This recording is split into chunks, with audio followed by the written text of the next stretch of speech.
Minimalists. Hello, everybody. Welcome to the Minimalist Podcast, where we discuss what it means to live a meaningful life with less. My name is Joshua Fields Milburn. And I am Ryan Nicodemus, and together we are the Minimalists. Welcome to episode 123. 123. Man, this must be like the perfect episode for you, man. It is. It is the perfect episode 123. Have you ever seen the OCD cowboy? Oh, it's so good. That was The Simpsons, right? No. Oh, it was The Simpsons. Yeah, it was. It's like shooting up in there. 1, 2, 3, 4. Yeah, he's like, woohoo! 1, 2, 3, 4. So the running joke between me and Ryan for the longest time is that one of us is OCD. That's me. One of us is ADD, and it's like the perfect What were you compliment. saying? Can we start over? Ryan, I brought this fidget spinner for you. So we don't do any interviews on this podcast, but occasionally we bring some friends in to talk about some stuff. And since this is episode 123, we thought we would talk about hobbies today. And we have a friend of ours, Paul Johnson. You may know him as Canyon City, or at least his music as Canyon City.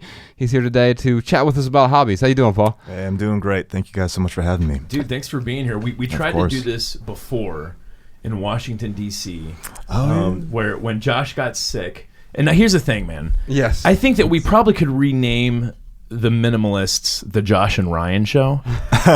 So when you remove Josh or Ryan from the show, it really creates a much different dynamic. Now, I think I totally held it together when Josh got sick and wasn't able to join us in DC. I think the crowd had a great time. It was a very unique experience. For sure. But I don't want to put that episode out personally. I need you, man. I need you, Josh. Well, I think the good news is we can edit it down, so there are certainly some nuggets in there that are going to add value to people's lives. And I think what we'll do... Yeah, Paul did great. You did great too, man. It was a blast. We also had Cal Newport there, who is just one of my favorite sort of public thinkers, right? He's a computer scientist from Georgetown, and so I think what we can do is chop that up, get the bits that are interesting and that will add value to our audience, and we can release that for our Patreon folks as a Patreon exclusive episode. There's definitely some nuggets in there for sure. Yeah. So and plus, Paul, you played some great songs. You played my favorite song of yours that night, and we can dive into your music here in a second. Before we've got some questions today from some folks about hobbies. And now people hear that word hobby, and they'll think that sometimes it's a stepping stone between something I enjoy doing, something maybe I'm interested in, and a career. And I think we can parse that out a little bit today. And for some people, that may be true. It may mean you turn your hobby into a career. And that's why I thought it'd be interesting to have you here today, because you have turned something that was a hobby-esque and into something that is... your full-time gig now, and you play music for a living. I do, yeah. I'm very, very fortunate and lucky and happy, because that certainly is not anything that's owed to me. So it's I'm grateful every day I get to do it. You grew up in Fargo. I did. Grew up in Fargo, North Dakota. One of our favorite cities. That's what I hear. TED Talk, right? Yeah, we did it. We did a TED awesome. Talk there. We've gone to a conference there a few times, and I did not know Fargo had so much culture, man. It's a great city. Neither did I. Unbelievable. Is that why you left? Just kidding. I love you, Fargo. No, it's really grown in the last. So I left in 2008. Okay. Initially, I moved down to Nashville, and under the disguise of college, which didn't quite take for me. Yeah, me either. But when I left, I mean, I think it's funny because people that grow up in Nashville have the same thing where they just want, I think everybody wants to make their own home somewhere. Mm-hmm. And so I think I had a little bit of that, but now when I come back and I visit, I can look at, the old downtown and appreciate some of the history there, and also see some of the ways that it's growing and changing. So it's definitely, there's a lot more there than I think I gave it credit for growing up, but I was just I just felt so isolated and cold, Man, actually, ready to run. The first time Josh and I were there was 2014. And they didn't even, at that point, I don't think they really had like a decent coffee roaster there at this point. There's several great coffee shops. I was going to say, so in the last 4 years, there are several coffee roasters now that are amazing. They've got breweries opening up left and right. Fargo, it's a pretty amazing city if y'all haven't visited it.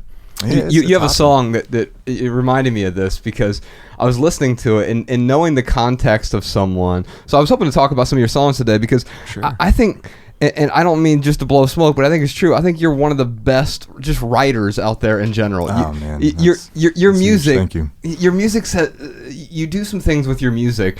You'll have these little one lines that like fully encompass what I try to write with an entire book, and there's something that's beautiful in that brevity. But you have this song on your second album, which was so every year I release my top 10 like favorite albums of the year, and your album was my favorite album of last year. I appreciate that. I was blown away when I saw that, because I know you guys good stuff, so I was honored to be in that list. And I have a fairly eclectic taste in music. You'll see like Little Peep on there, and then also you'll see Canyon City. Yeah. What we need to do is the collaboration between the two. Have that track, that bonus track. And so I think what I noticed on your new album, it's called Constellation, and you had the song, it's called For the Day, and there's just this little it's almost like if you weren't paying attention, it's a throwaway line sometimes to get you through, but you said the summer's so long here, and I'm like, only a person from Fargo is going to make a comment like that. Exactly. The summer is long anywhere outside of Fargo if you're from Fargo, right? That is one of the. It's honestly, I actually appreciate growing up from Fargo for that thing. Is like a lot of people in Nashville are like, oh, I miss the mountains and I miss like this all this stuff that I can do outside. I'm like, if I see a hill, I'm excited. Like I'm just. Down. So for those of you who have not been to Fargo, which by the way, our documentary, when we first finished the documentary, the first place we screened it, not even the final version, the first place we screened it was in Fargo, North Dakota. Really? Yeah, we went there, awesome. the Fargo Theater downtown. We filled it up with as many people that could fit into the theater, and we got a ton of really great feedback. It actually helped us shape the documentary and make it better. So we owe a certain debt to Fargo, and we've done several tour stops out there. Yeah. I probably have more friends in Fargo than just about any other city in the country, which is really weird because I've never been there for longer than a week. But whenever we go, like, there's just a lot of culture per capita there, and once you sort of get in with the community, and I find that's true anywhere. If you move to Nashville, I think it's certainly similar there. Plus, there's a much bigger music scene in a place like Nashville or LA or New York, or if you go to Seoul or Tokyo, like, it depends on where you go. The big cities will have what you want. Sometimes it makes it a little bit harder to find those pockets, but once you find them, you can really get into them. But we were lucky enough, first time we went out to Fargo, we found this sort of pocket of amazing creative people and entrepreneurs and all kinds of people, and so we keep in touch with a lot of folks from Fargo whenever we get a chance. Man, but that's so cool, so full circle. I had no idea that the documentary started, because before I knew you guys, was a big fan of the documentary. Oh wow! And really got a lot from that, and so that's so cool that it just comes full circle with the origin story. That's great. Man. So I hate telling people what they're. I know. Let me rephrase that real quick. Sure. I hate asking musicians what their songs are about, because it's one of the worst. It's like almost a filler question, right? So what did you have in mind when you were writing the song? And it's like, well, quite often the song is ruined when you ask a musician to explain. I think of this Jason Mraz song. Jason Mraz had a song that's like about snuggling up next to this girl, looking deep into my eyes. This really like sensual love song about his girlfriend. Yeah, and then at the beginning of the song, at one of the live events, he goes, "I wrote this song about my cat." And you're like, he goes, I think I just ruined this song for you. And it's so true. Hilarious. Like, it's a song about a cat, and I couldn't. Whoa. I'm like, oh no, like, it was such like the sensual song, and you're like, no, he just kind of likes hanging out with his cat on a slow day. He picked up the cat lady demographic after that. That's right. So I was figuring instead of asking you what certain songs or what certain music was about, I was going through your album, and I thought maybe like, I think the nice thing about songwriting, and even writing books or even blog posts for that matter, once you put it out in the world, it's less yours and it's more of a collective thing. And I feel like the people own it to a certain extent, or at least they own the meaning about what they can take away from it. And so for me, you write some of these lines that I just walk away from, and I'm like, I don't even know what that means at first, or wow, that's exactly what I've been trying to say. And so what makes your music different from me, it's well, first off, it sort of brought me back to this time of like 2007 when I was just really deep into singer-songwriter music. Like, I was really just digging into it, but your music didn't sound like anyone else. It just brought me back to that same sort of mind frame where it felt new again. Cool. And something felt new to me because there was this hopeful maturity to your music that I don't always hear in a lot of music, and a lot of sort of singer-songwriter music where it's like, I love you. In fact, Ryan and I will joke about this sometimes where instead of it's like we get the worst advice from pop songs, right? Like it's very true. Dude, like that Imagine Dragons album was filled with the worst advice ever. It's like great songs but terrible advice sort of thing, right? Yeah. And I can't take my eyes off of you. Well, yeah, you probably should at some point. And like it's just so unrealistic. But and it's almost like this, and I can appreciate it because you feel like that in the moment sometimes. Like, oh my God, I die without this person. I remember being 18 and like, how am I ever gonna live without this person? And she broke up with me and moved to Traverse City, Michigan, and I'm gonna drive to Traverse City, Michigan in the winter, in the snow. The snow to visit her and her baby. Yes. This is autobiographical. Yeah, maybe. Yeah. I'm speaking for a friend. But no, seriously, driving up to Traverse City, Michigan, and like the snow is covering the stop signs. That's how and I'm like, what am I doing here? But it's like I can't. And I think a lot of songs are that it captures that emotion. But I'm older now. I'm 36 years old, and there's a certain maturity that I've realized, and a certain letting go, and the ability to move on. And you have 2 albums out, and if I were to describe those 2 albums, the first one was Midnight Waves, and the reason that actually so.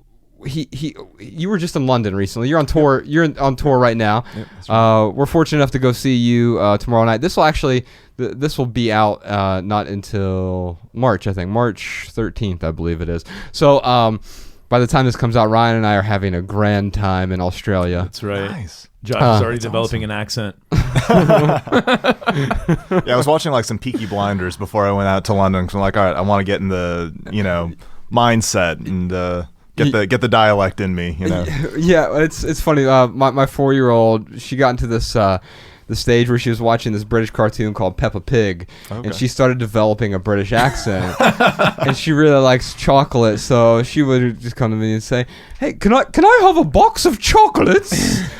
I'm like, well, you've been indoctrinated by Peppa Pig. That's great. But anyway, I sent Paul a photo a few weeks ago. Sean was going out to buy a motorcycle way out in Azusa, California, and I didn't even know there was it in Azusa, California.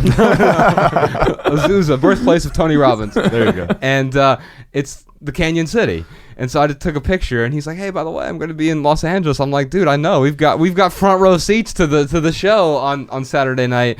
But anyway, I'm thinking back to your music, and you have these 2 albums. We were actually driving through Azusa listening to Midnight Waves, your first album, just totally coincidental. So cool. And I look up, and Sean looks up at the same time, and it's like, Canyon City. I look at my dash and it says Canyon City, and I'm like, I got to take a picture of this, send it over to Paul. Wow.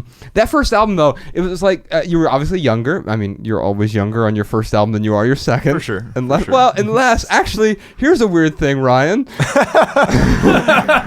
Ryan's. We're recording episode 123 right now, yes. right? But we are actually younger when this episode comes out. That's true. I'm sorry. We'll be older when it comes out. Yeah, we'll be older. So every recording of us is when we're younger, is what you're trying to say. It's like that's a Mitch Hedberg joke. Right? Why does everyone say? Yeah. Why does everyone say? Look at this picture of me when I was younger. Every picture of you of when you were younger. That's right. But here's the weird thing. So episode 122, we've tried to record twice and we have failed. Oh my God. Technically, we are going to record the episode 122 after episode 123 if it works out. Wow. This is some Twilight Zone. It is weird. It's the worst episode of Black Mirror ever.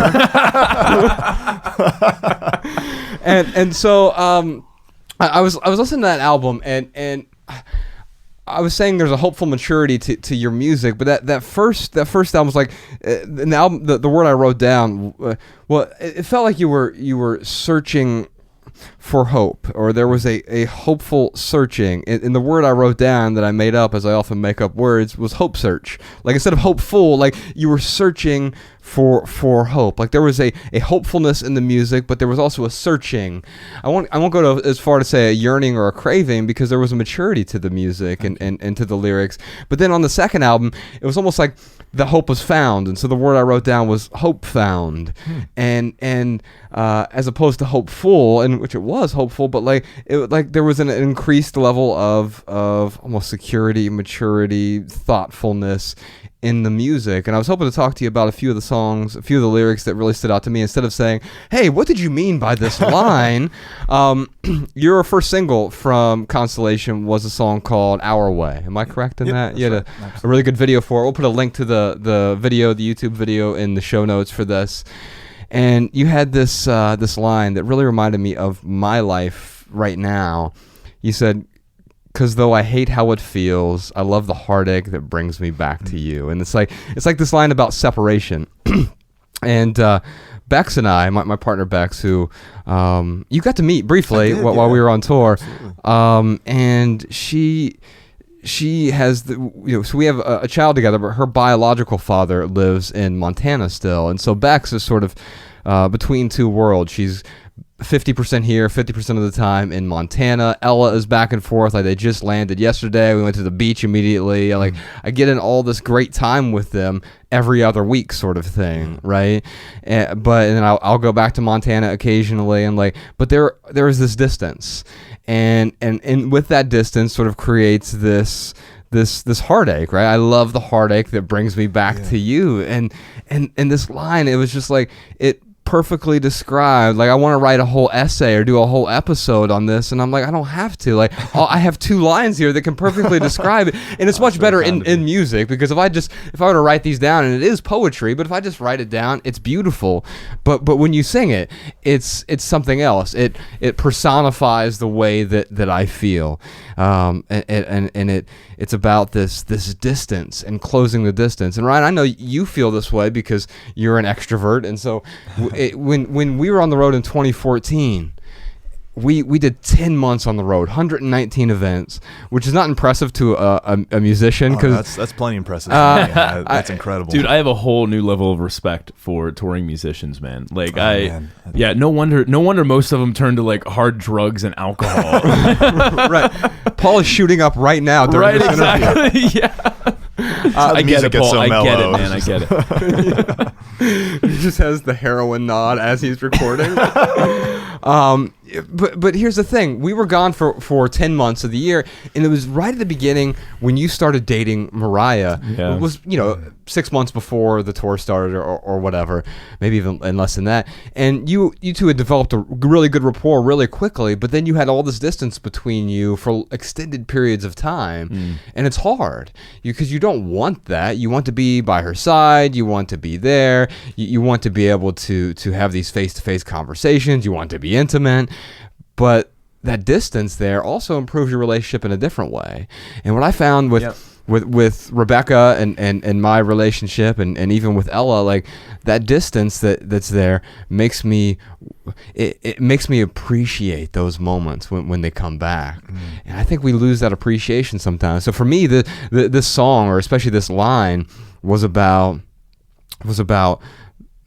the appreciation or the ability to appreciate the time that we have together and not taking that for granted. And there's a certain type of gratitude in that. Yeah. And it's I feel like in the absence of a person, sometimes all you have is the sting of that missing, but because that's still something you have, you kind of cherish it. Yeah.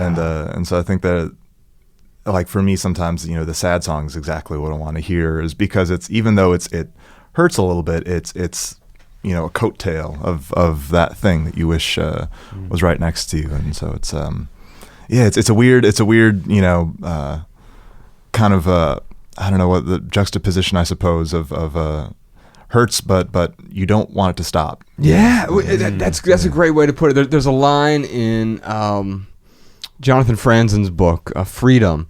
I don't know if you've read it, but it's a phenomenal book. It's I think it's the Great Gatsby of our generation. Really? Wow. Yeah, it's a great book. But there's one of the main characters. His name is Richard Katz, and he's a musician and a really talented musician. But then he like sort of gets this fame and like Grammy nominations and all this stuff, and realizes like I love this, but I also hate it. It's to me that's almost what you're talking about. Like I love this, but I hate it. I hate this, but I also love it. And that sting you talked about, like it stings being away. But the thing about your music that's different is you don't wallow in it. It's not like wallowing in sorrow. Like I need another drink, and although you have lines like that, there's a line about this isn't sober, but it sure isn't straight. Right. And so I think you can feel the pain. You can feel being in the valley. Ryan and we just did an episode about emotions. Well, we tried to do. No, we did the emotions episode. That one's done. We did two. We did one, and then the second one. Yeah, and the second one went great, but we had the first one. Ryan just wouldn't stop crying throughout the whole podcast. And we ran out of tissues, so we had to stop recording.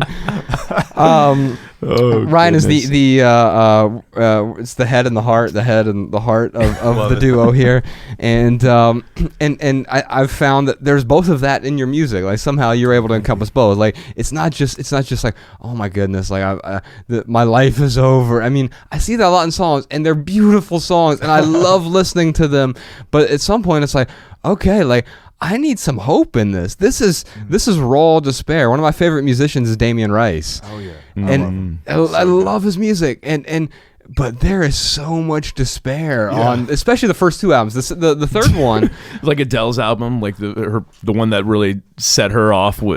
Just filled with despair. Yeah. I'm sorry. What were you gonna say about Damien Rice's album? Well, I mean, there's this. It almost vacillates between despair and anger, and then anger for the despair, and then you despair because you can't get rid of the anger, and it becomes this vicious sort of crazy 8 cycle.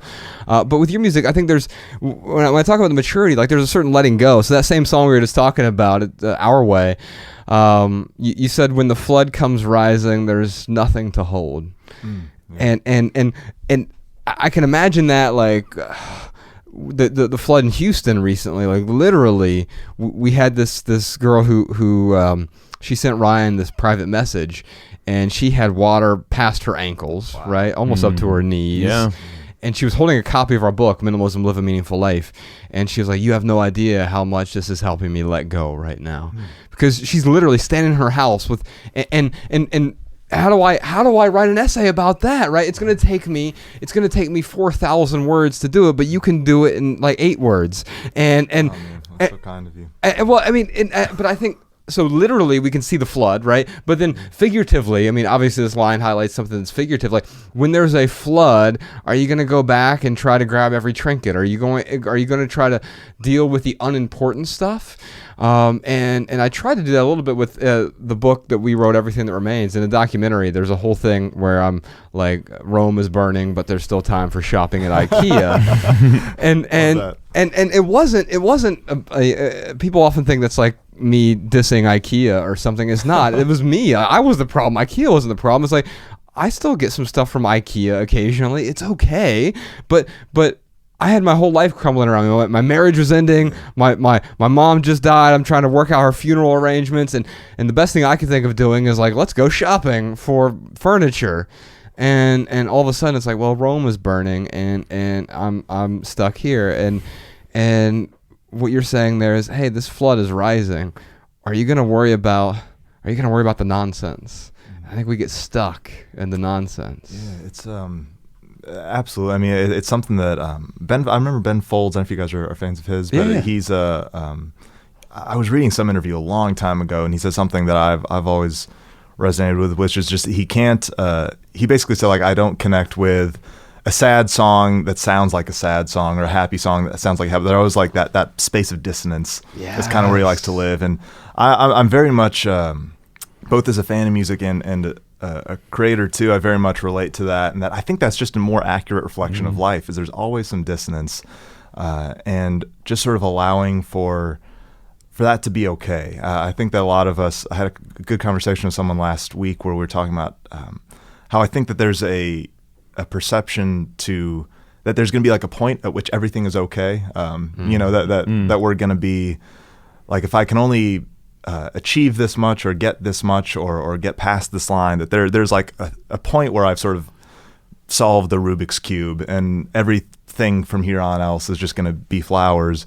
And I think the reality is everybody is always going to have a little bit of dissonance. There's always going to be the next thing, the next achievement. There's always going to be that sense, but that's just being human. And I don't think we're here to be okay, totally. And so I really resonate with those points of kind of like happy sad songs and sad happy songs, where it's a little bit of a wink to the other side, saying like, you're welcome here too. Like this is, you're a part of this. You know, without one, you can't have the other. I love that, man. Yeah, yes. I mean, we say it all the time. It's impossible to have the peaks without the valleys, for sure, man. And that's a great way of embracing it.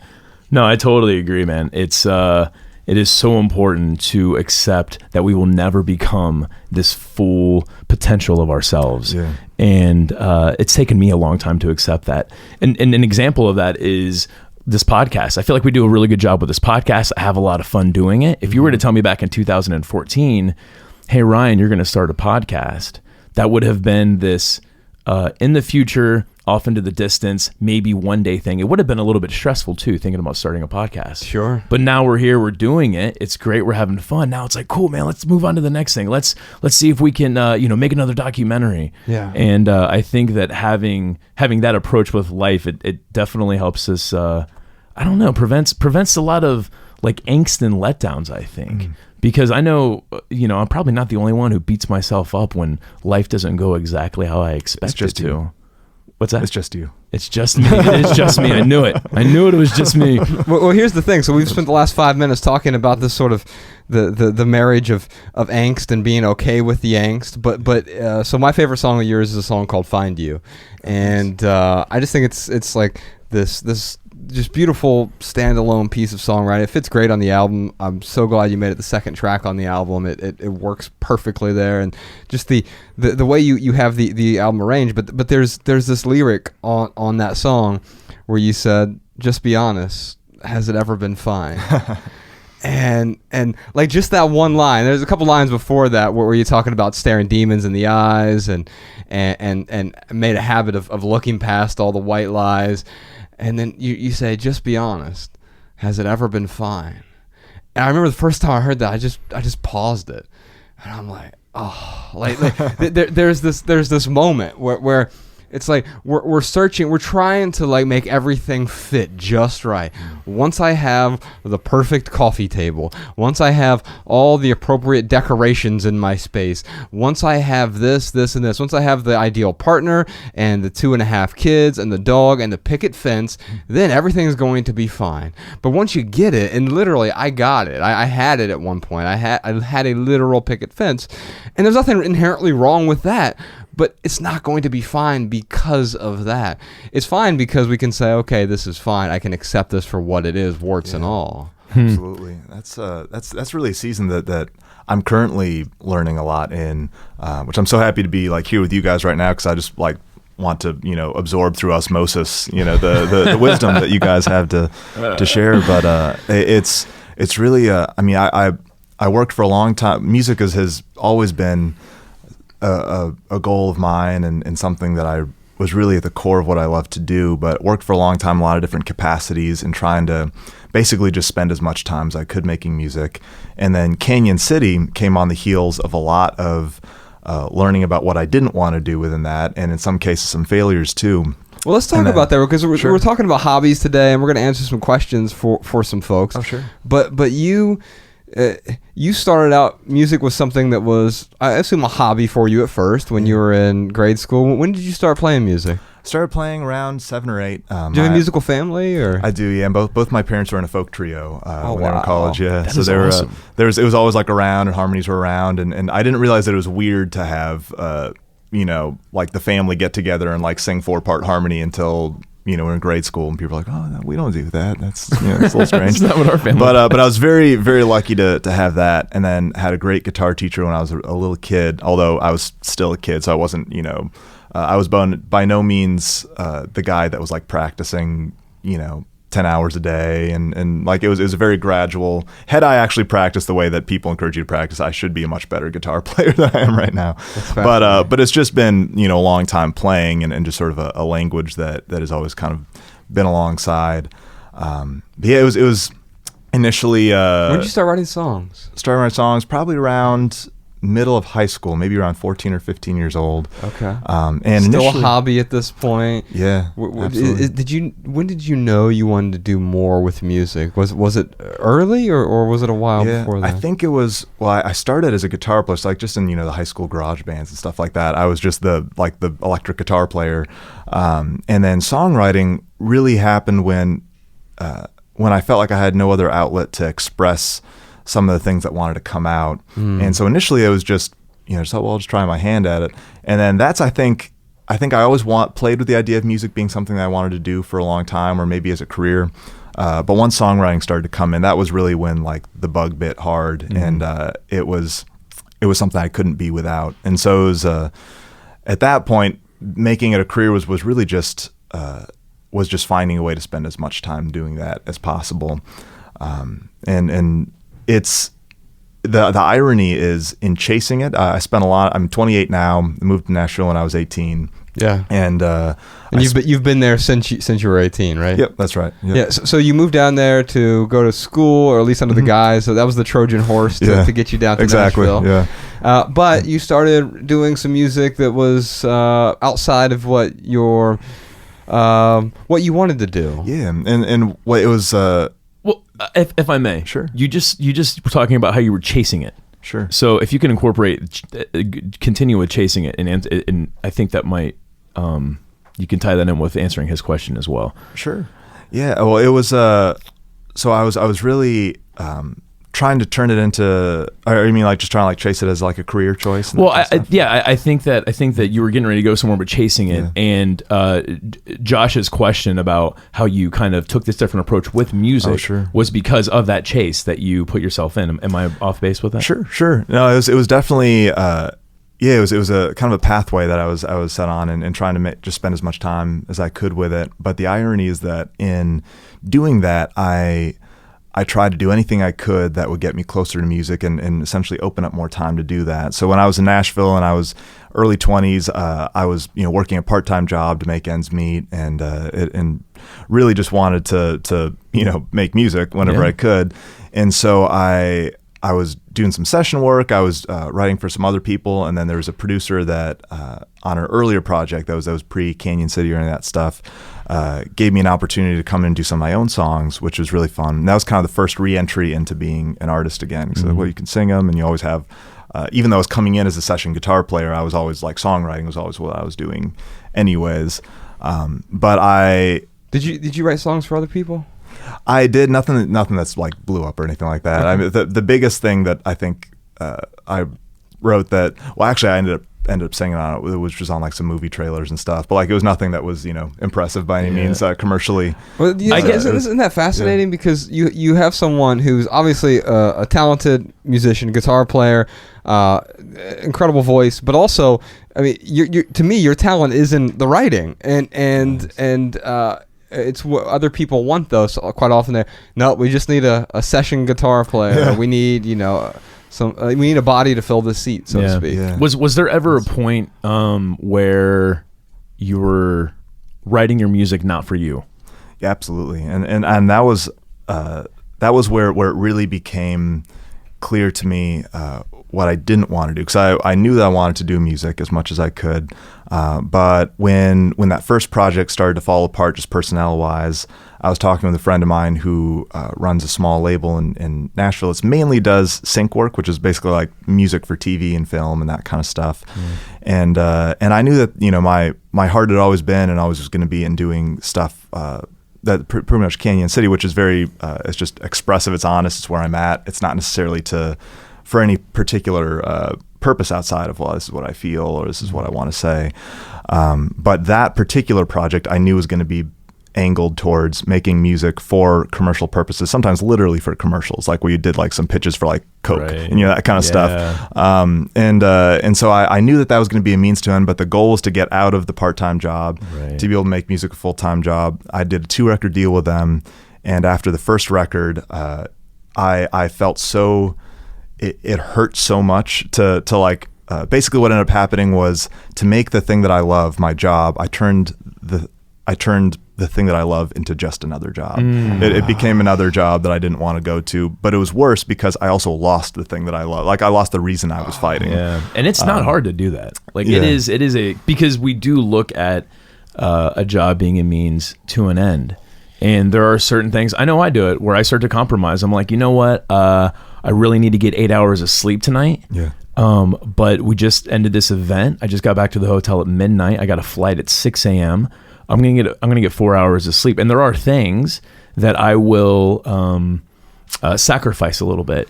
And I think for me, I don't know how you feel about this, Josh, but it is this balance of what am I willing to sacrifice? How much am I willing to sacrifice? And when it comes to putting food on the table and keeping a roof over your head, there's a lot of things I do to do that. Yeah. And yeah, it's very, especially with a hobby, it's very easy to start to kind of go against what we know we want to do in order to like try and make some money off of it. And there's a question in here about making money off your hobby, and that it's certainly okay to make money off of a hobby, but to make that the main purpose, it could distort it a little bit. And that's absolutely. what I realized is, in order for this to be my job, which was the thing that turned it into what I've been fortunate to do full time now for a few years, was Canyon City. But in order for that to happen, it had to become my hobby again. I had to redefine. So like I told the guys, like, we have to renegotiate that contract. Like, I can't give you a second record. It'll kill me. Wow. And good so on you, man. But it was because here's the other thing. You have people who were like, man, I'd kill just to have that. But yeah, the problem is, once you get there, you realize how unfulfilling it is. When you lose the thing that you love about it, the heart gets ripped out of it. This is so good for our questions. Yeah. I think we should dive into our voicemail questions. Sure. Yeah. Because otherwise, this is going to be another hour and a half intro. And then we're going to get tweets where people are like, can you please not make your episodes 3 hours long? And then we'll have to explain to them that they can just pause the episode. No, I'm not going to explain it. I would just block those people. Welcome to Josh's block party. That's right. All right. That's a Crystalia line, by the way. Are you ready to dive in, Millie? Yeah, let's answer some questions. We'll keep talking about hobbies. We'll talk about love and passion and everything you were just talking about. We'll try to apply it to some of these questions. Our first question is from Adam in Nashville. The big thing that I spend a lot of my time doing is sports. And I was wondering what your guys' philosophy is on, like, materials that are required for sports. Like, I'm big into rock climbing, and rock climbing requires a lot of materials. So, like, what do you guys have to say about decluttering when it comes to sports? Because if I want to rock climb, I still have to have all these materials. So, do these add value to my life? And if not, how do I get rid of this? Ryan, the thing I wrote down when I first listened to Adam's question was, free climbing equals death. I mean, people do that free soloing thing, right? Where they just like get out there with no equipment whatsoever, and it is so impressive. You can find the videos on YouTube, or you find the video, like, people get really popular on Instagram because we are a voyeuristic culture, and we're waiting to see like what one hand slips, and all of a sudden you die. And it's different. I mean, you might break a guitar string. Oh, it's pretty low stakes what I do. I might just get my feelings hurt if I go too deep into a love song. That's about it. That's right. I think if we have a hobby that we really enjoy, there's going to be some necessary equipment quite often. Now, here's the thing. There's a difference between necessary and unnecessary. Thank you. You're welcome. Essential and non-essential. I think what I was going to say is necessary and fetish. You live in Nashville, which is the music city, right? And there are a lot of people who collect a lot of musical instruments and other things they get no value from whatsoever. But, Absolutely. And it's because it's a thing that they're supposed to do. And believe me, I get it. I had plenty of collections. We just did an episode about collections recently, right? And we made fun of like the signed Al Pacino scripts that I had from my early 20s. It's an easy thing to do. So, Paul, what is your recipe for like not having this hoard of musical equipment? Because I'm sure, and correct me if I'm wrong, I'm sure you play other instruments besides the guitar. I do, not always well, but I try. So how do you curate your collection? Because I'm sure that I know you're not a hoarder. I try not to be. Yeah, there's definitely the temptation to, especially when you can justify it as a business expense, so to speak. You can be like, well, I need this for my job, and it's shiny and it would give me a sort of a sting of happiness for a second. But what I find is, and initially this was out of necessity when I couldn't really afford that much, but that limitation actually is a pathway to a certain kind of creativity for me. Yeah. And so like in my home rig with my studio, I'll actually intentionally buy gear that has like one knob or, that has just a few things, and I'll try to cap what a minimalist. I don't know. That's. It's one of the reasons why. That's great, man. That's Josh and I are huge on that. With limitations breed creativity. Am I saying your line right, Josh? I wrote it down. I wrote it down as constraints breed creativity, but it's the same thing. By having some sort of limitation there, you find it makes your mind work in a way than if you had absolute abundance. To me, wait, no, hold on. I just want to be clear though. We're not challenging the free climber to go with. I don't want him to free climb. That's the thing. I don't want him to free climb. Oh, I see. We're trying to talk about a free climbing in general. What are the stakes is my question. But I think if you want to try free climbing, do so at your own risk.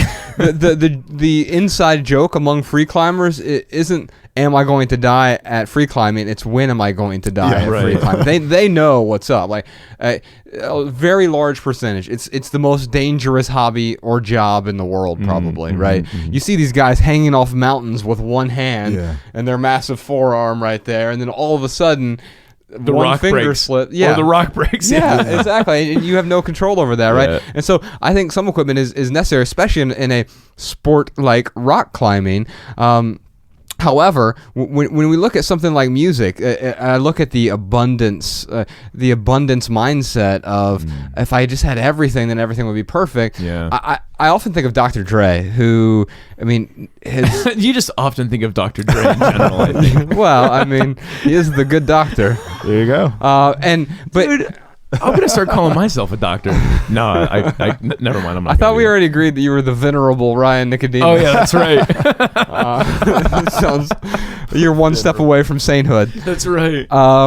Anyway, I noticed that like early on, he's considered to be, if not the best hip hop producer of all time, certainly in the top 5, and had some certain constraints early on, right? He had a few turntables and a little bit of equipment that was borrowed here and there, and created some of the most memorable, most significant music of the late 80s and early 90s. And now that he has literally everything he could ever want, he has the perfect studio. I don't know if you saw the Defiant Ones, this documentary that was about him and Jimmy Iovine in the music business.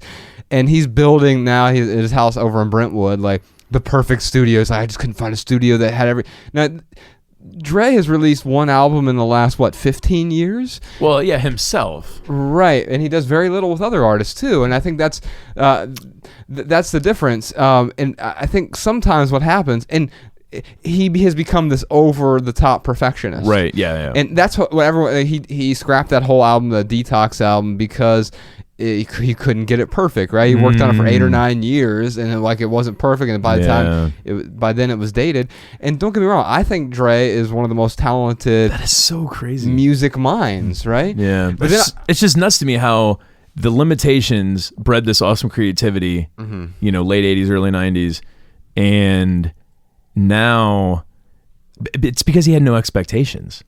His standards were high, right? But he had no expectations, where now his standards are high and his expectations sounds like they're like higher. They're impossible. So now his standards, he can't get to that level of standard to meet the well, at least with that album. Well, and I actually struggle with that too. So Ryan and I finished the first draft of Everything That Remains, our third book. No, it was our second book. Sorry, 5 years ago, right? And I can tell you that, like, it was. People ask, how long did it take you to write that book? And I'm like, it took 32 years, right? And I think the first album is sort of that way, right?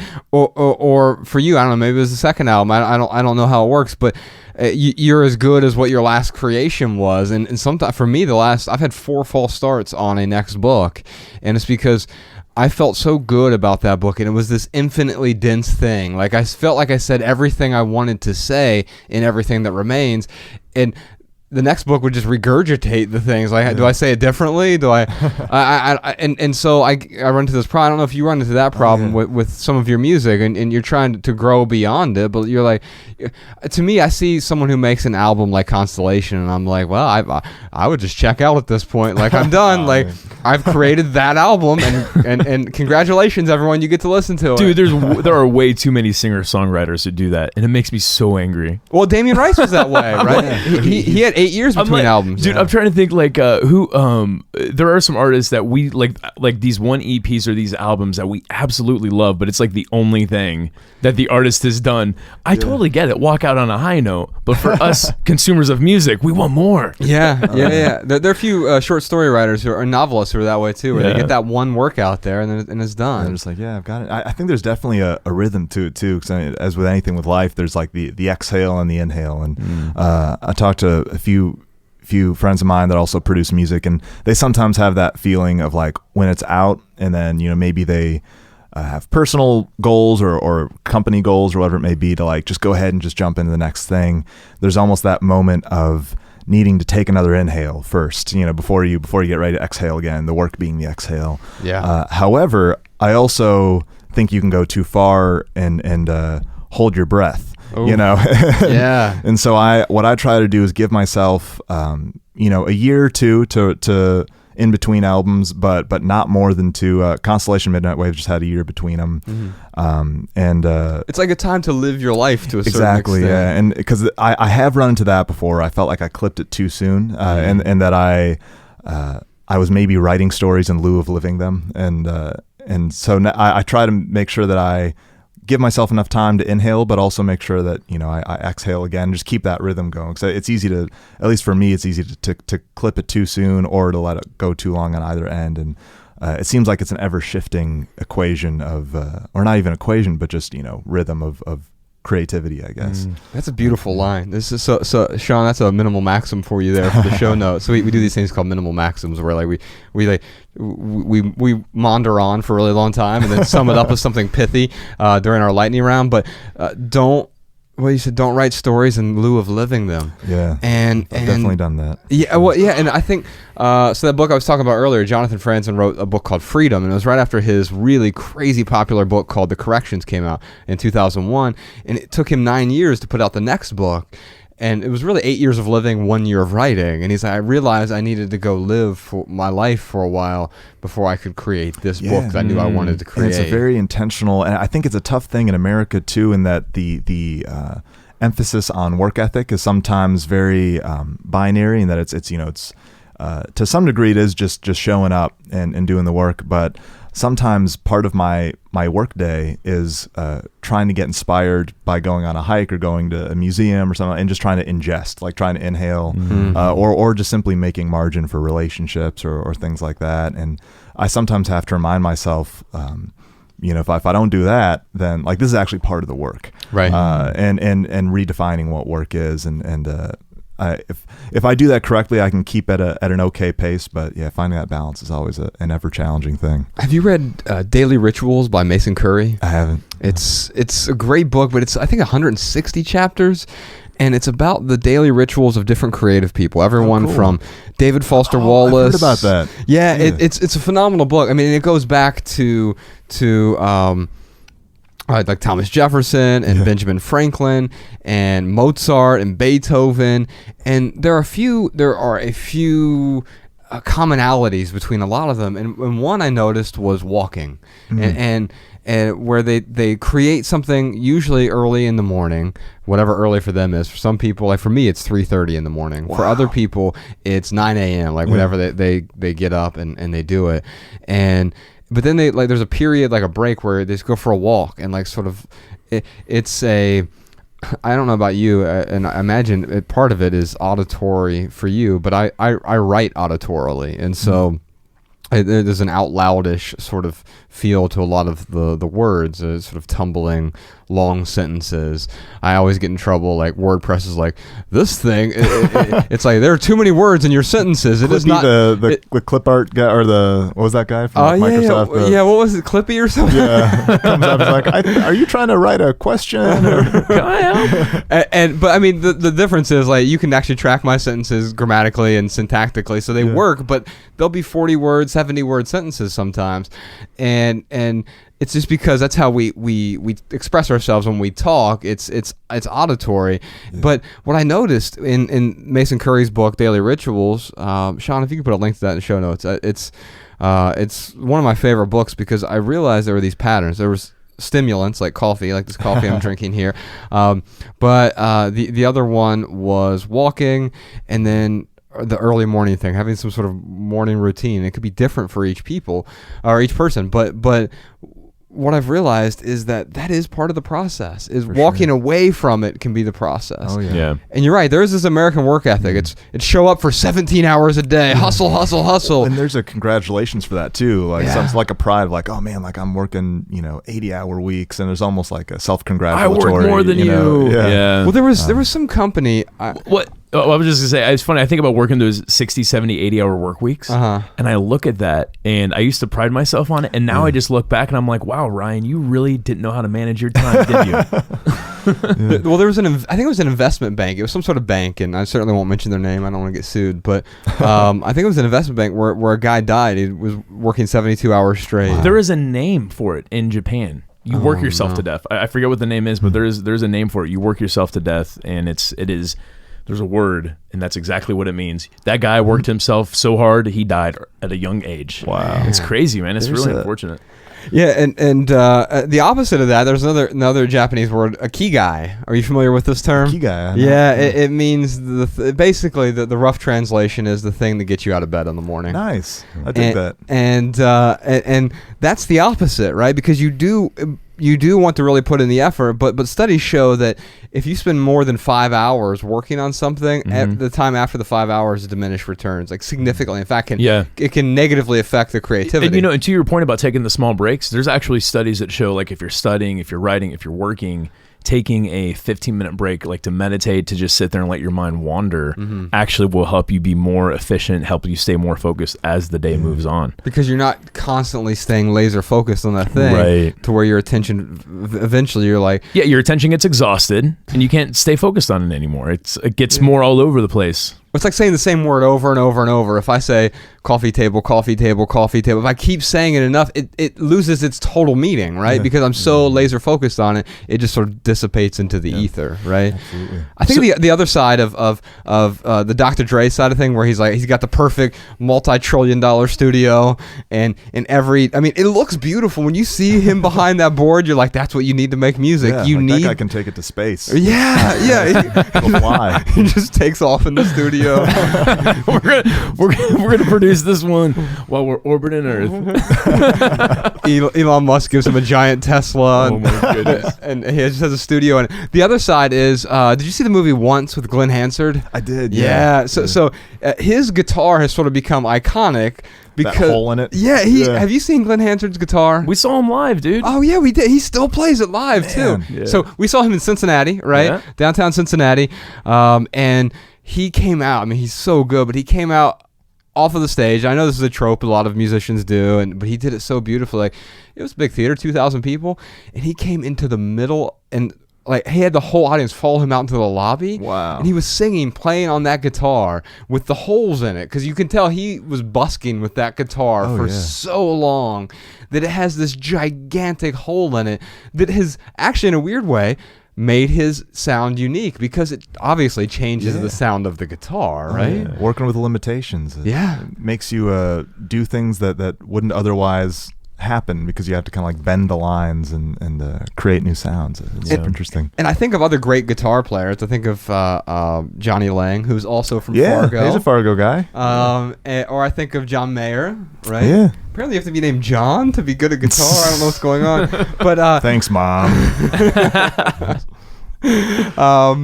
But here's the thing with John Mayer, Johnny Lang, they're both extremely talented guitar players. I don't think of their guitar though. I'm sure like if I was a guitar, what's the audiophile version of a guitar enthusiast, I guess. We'll go with that. Yeah, if I'm a guitar enthusiast, like I'm sure I would know what guitars John Mayer plays, whatever. But I don't notice it the same way I do with Glenn Hanser, where I'm like, oh, like. There's a whole story. The same way I can look at one of your lines from Constellation, I can look at his guitar, and there's a world in that. It's like Hemingway, podcast Sean's favorite writer. The what is it? The 6-word short story.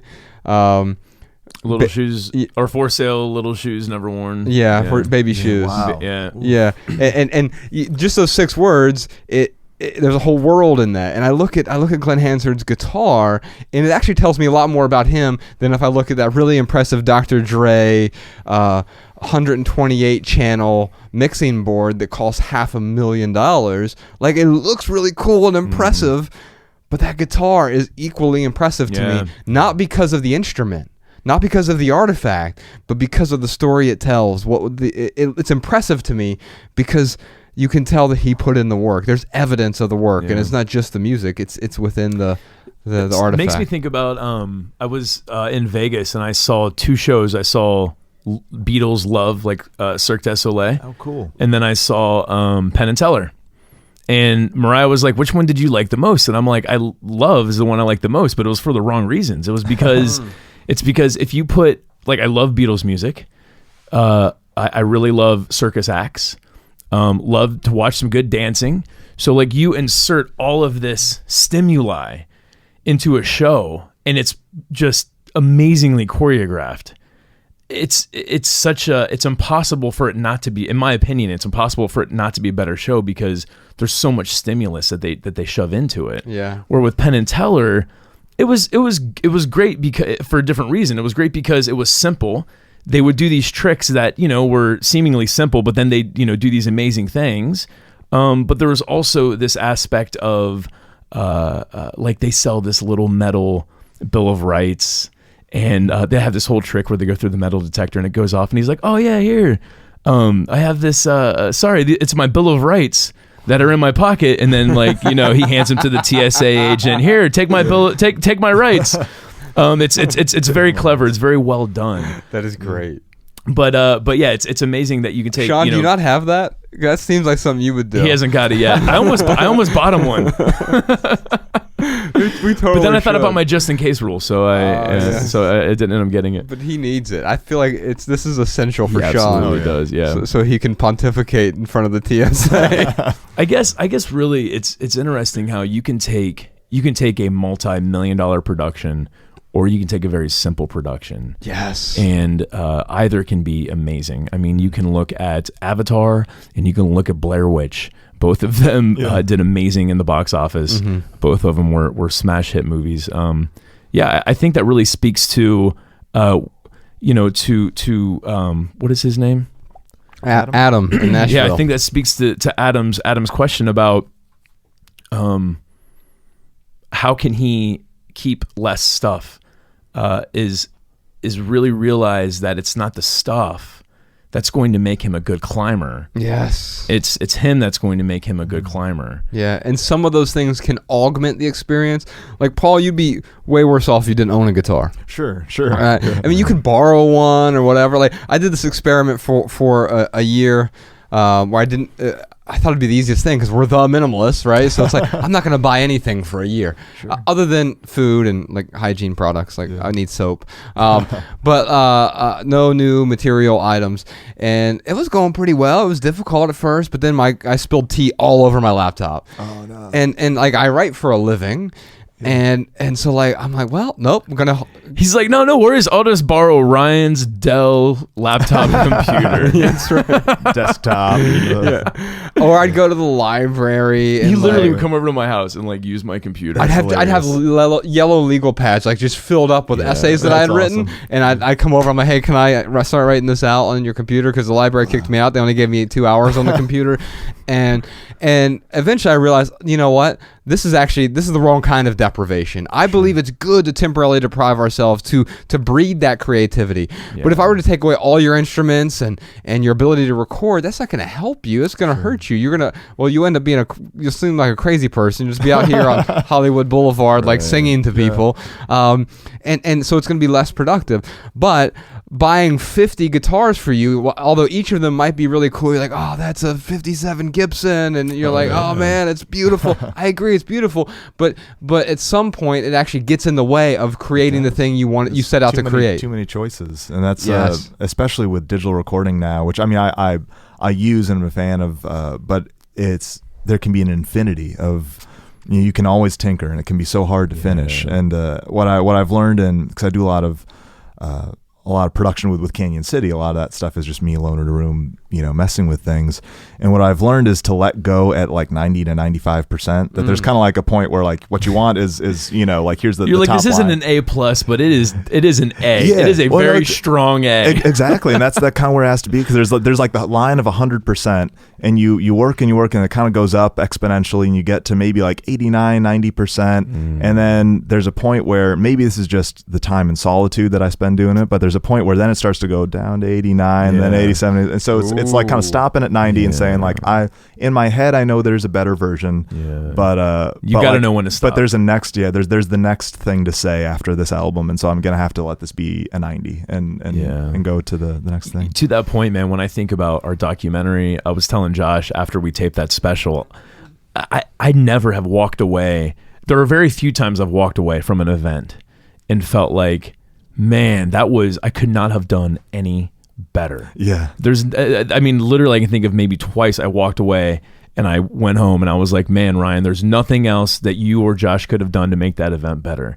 And 98% of everything else, I have the feeling of this wanting of wanting to do better. But in the same token, to your point, I think that's what helps Josh and I to improve. It is walking away and saying, oh shit, man, we really should have done X, Y, and Z. And then the next time, like, we make sure to do X, Y, and Z. And it's all part of the growth. And then your what is 100% starts to elevate, and what you considered 90% last year is actually like 110, Oh yeah, like if we were to grade ourselves on minimalism, live a meaningful life. Yeah, in fact, we had to rewrite the book in 2015 just to like get it back up to standard. So that was our first book, came out in 2011, and it was like by 2015 it was like, okay, like this was still good and the principles are really sound in this, but it needs to be reworked. And so we had Sean on board. Sean is the best editor that we know. He's amazing with that. And so having this clean pair of eyes to help bring it back up to what our current standard was. But at some point, even then, you have to walk away from it and say, that's the best I could do given the resources I had at the moment, but realizing it's going to change over time. And so I think if Adam wants to become a better climber, then it's to focus on the climbing. And then the question is, what tools are necessary for you to create or to climb? Or what materials do you need to do that to the best of your ability? And maybe that means taking away some of the materials temporarily. Now, Adam's the only person I hesitate to not say that to, because I don't want you to die, Adam. So be safe. No matter what, you can get hurt. Even with all of the best tools in the world, you can still hurt yourself. And so be careful. But I think sometimes taking that away, when I lost my computer here, or when I lost access to using the internet, I didn't use internet at home for 5 years, I think. I had a certain kind of new creative spark in my life that wasn't there previously. And I think that sometimes removing the excess, the superfluous, and we don't know what's superfluous because we tell ourselves all the stories. We can the word you used earlier was justify. I can justify bringing anything into my life. If you give me a day to write about it, I could do anything to justify any purchase imaginable, right? But it's funny because I would just say people all the time write in like, well, what about this situation? What about that situation? And I just want to say, if anyone needs justification. Yes, you can find any justification for anything. Yeah. Absolutely, man. I mean, when I look at the things that I bring into my life, quite often I've given myself permission, and really the only justification, you don't need to justify these purchases to anyone else. And I think that's quite often what people are saying is like, how do I justify this to my partner, my spouse, my mother, my whoever? Yeah. No. You need to be able to justify it to yourself. Absolutely. And that's the hardest part if you're able to be honest with yourself, because you might be able to give out this advice like, yeah, I shouldn't own too much, whatever.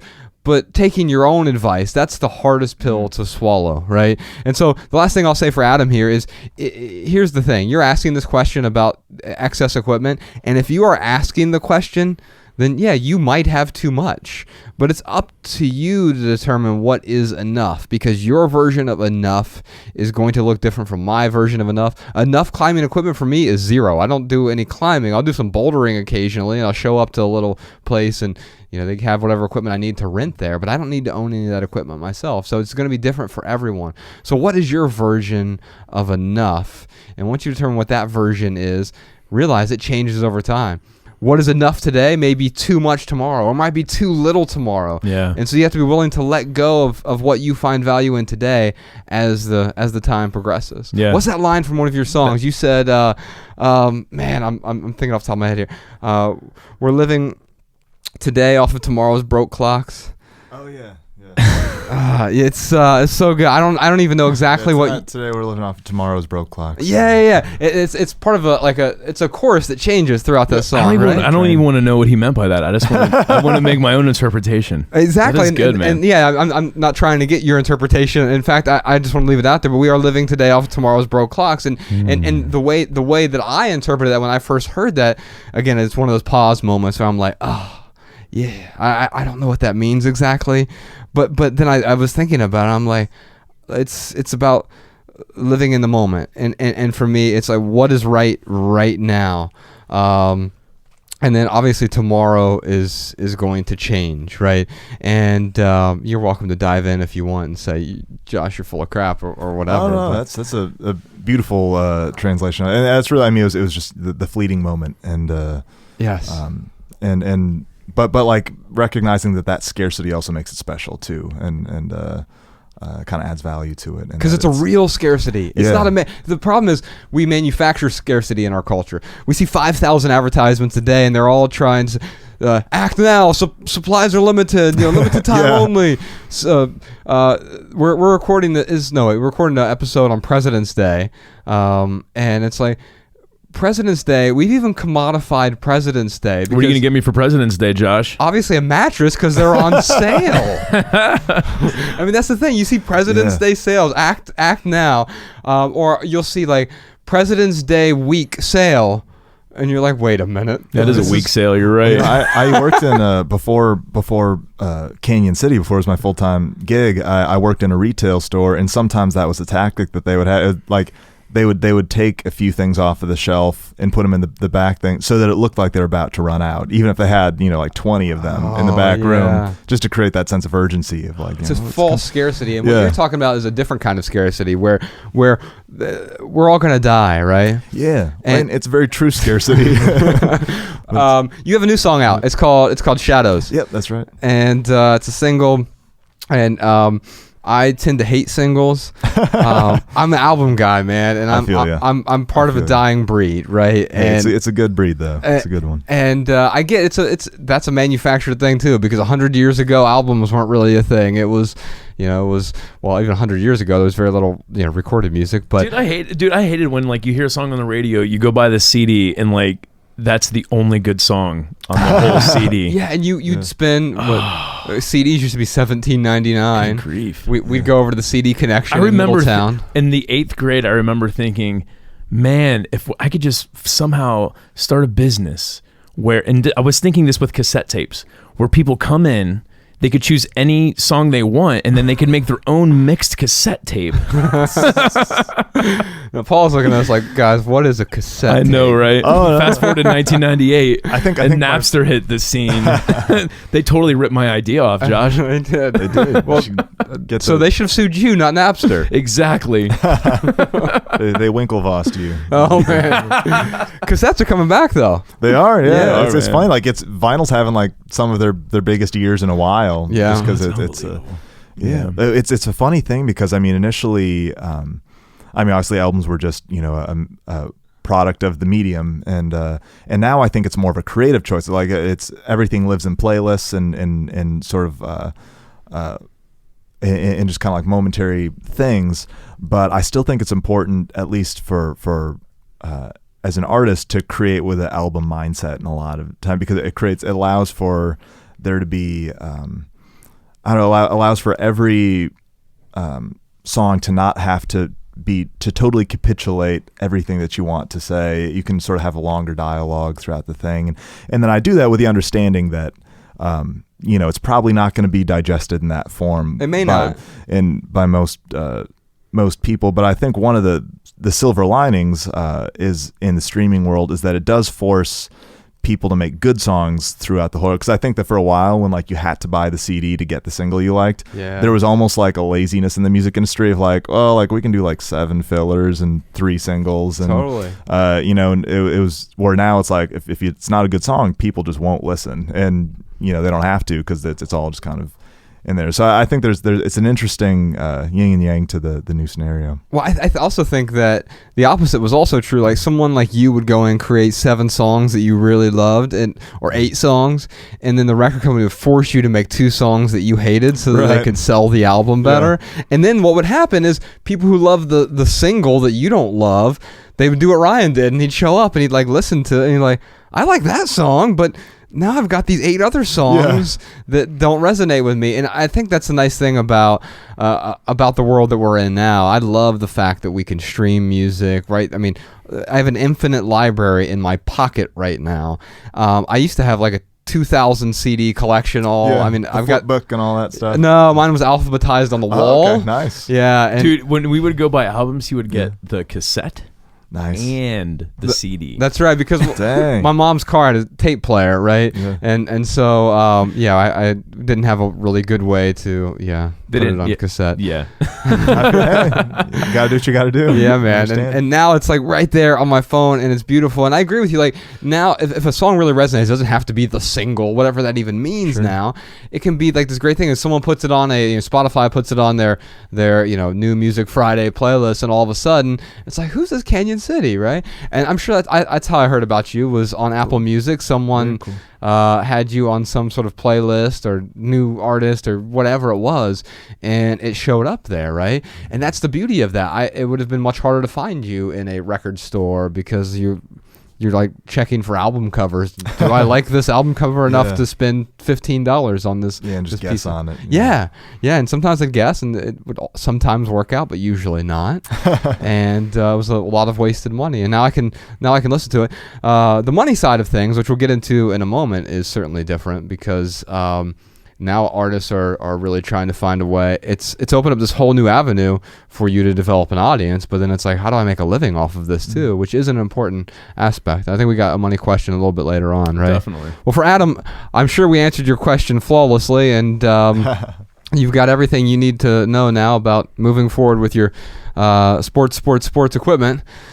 We're going to send you a copy of our book, Essential. It's an essay collection with 150 different essays in there. And the reason I'm going to send you a copy of that, Adam, is there's an entire chapter in there on stuff and collections and hoarding, and there's also a chapter about minimalism and sort of the process of letting go. So Sean, if you could reach out to Adam and get him a audiobook copy. If you like our podcast, you'll probably like the audiobook of that. It's over 6 hours long, I think, or it's close to 6 hours long.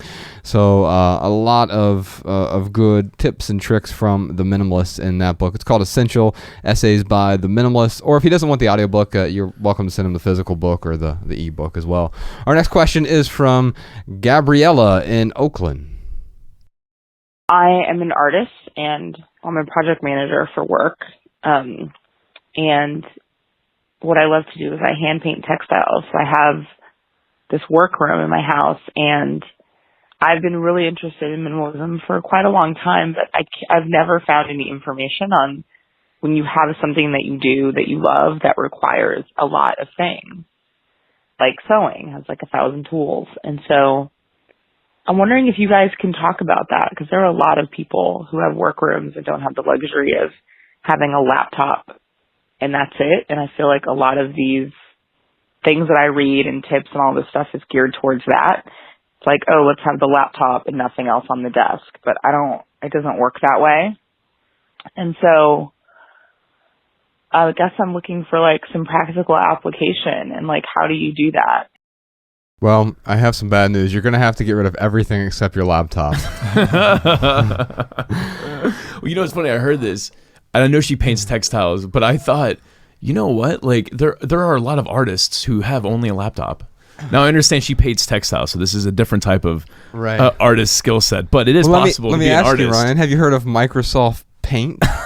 Dude, I have seen some amazing things done with that program. They're true artists. It's really amazing. Yeah, it's incredible. But no, I mean, I think about like Colin's work. Dude, Colin is an artist. Yeah, totally. He doesn't have a. He's a graphic designer. Yeah, right. Exactly. He doesn't full of stuff. But in this situation, in Gabriella's situation, she does have a room full of stuff because that is the type of art that she chooses to do, which is great. I'm so happy that she has found something that she loves, a hobby that she likes to do. Gabriella, congratulations. I think with Gabriella, and I think this will hold true with Adam as well earlier, is, dude, we have to create limitations for ourselves. We really have to enforce these things in our lives that are going to help us breed the creation that we desire. With Gabriella, if she holds on to every single textile that she comes across, if she buys every single oil paint or acrylic paint, whatever paint she uses that she comes across, well, then she's just going to have a bunch of paint and textiles. It'd be like if you bought every instrument that piqued your interest. Every guitar pick that you stumbled across. You're like, I got to have this one. It's slightly... But I'll just say this. You have a workroom in your house, you said. I'll just say there's nothing inherently wrong with having a workroom if you need it. I mean, Ryan and I are in this workroom that we call our studio now. We've got stuff in here. We've got 3 microphones. That's right. We've got 3 mic stands. We've got a podcast, Sean. I took the words out of my mouth. And, of course, 2 laptops. That's right. And, of course, 2 laptops on a white table. That is true. Here's the thing. The question that I then ask is, what is necessary for me to create? You said you have a 1,000 tools that are and are those 1,000 tools being used? If so, how frequently, right? My guess is if you have 1,000 tools, like literally I'm not telling you to count them or anything, but if you have 1,000 tools, how frequently can you use them? There are people with 1,000 guitars, a collection with 1,000 guitars. Absolutely. And many of them haven't been played for many years. Yeah, it's kind of sad. It's kind of a shame. It's like that potential for this beautiful thing to ring out, and there are so many musicians who would actually find value in that thing, right? And so for Gabriella, do they stress you out? Having 1,000? I mean, the reason you're calling in to me is either A, you're asking for permission to keep this stuff, and if that's the case, permission granted. You don't need our permission. Gabriella, keep it. But or B, you're calling because maybe there's a little bit of stress. You say, okay, I need some of this stuff, and maybe I have too much. I haven't reached a détente with the amount of stuff I need in order to create to the best of my ability. And so if they stress you out, could someone else get value from them? Would someone else benefit from having some of those 1,000 tools? For the person who has 1,000 guitars, maybe you don't need 1,000. Maybe you need 100. Yeah. And could 900 other people get value from those guitars, right? Dude, I think that speaks right into her having to create some of these limitations for herself. So, Paul, I'm interested, man. I'm sure that you will come across an instrument and a cajon, and you will say, or is it cajon? Cajon. Okay, all right. You come across a cajon, it could be and like you're a GIF situation that we're getting ourselves That's into. the box you sit on and play like a drum, right? Right. Okay. So you might look at something like that and think, man, that would be really fun to play, and I could probably make some really awesome music with that. And then you start to think about the cool things you could do with that cajon. It's instantly going to make you want to buy it.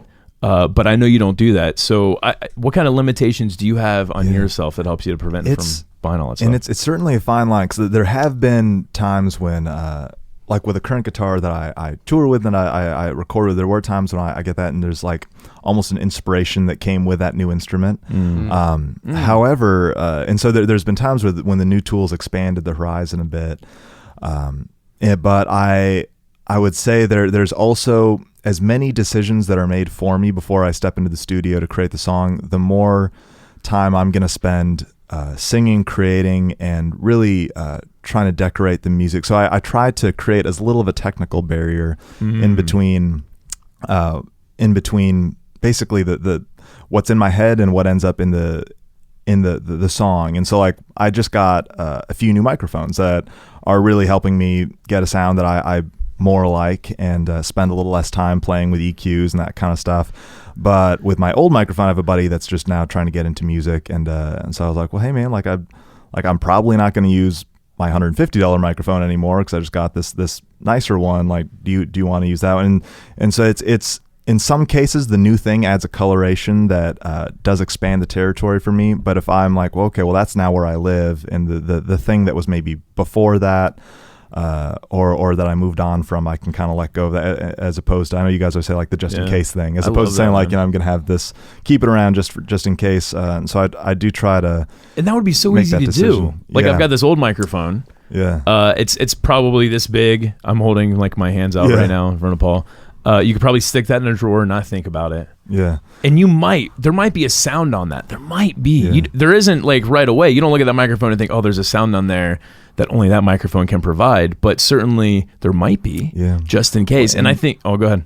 Oh, and I was saying, with art too, sometimes there's nostalgia. I mean, like the microphone that I gave away was the microphone that I used on all of Midnight Waves.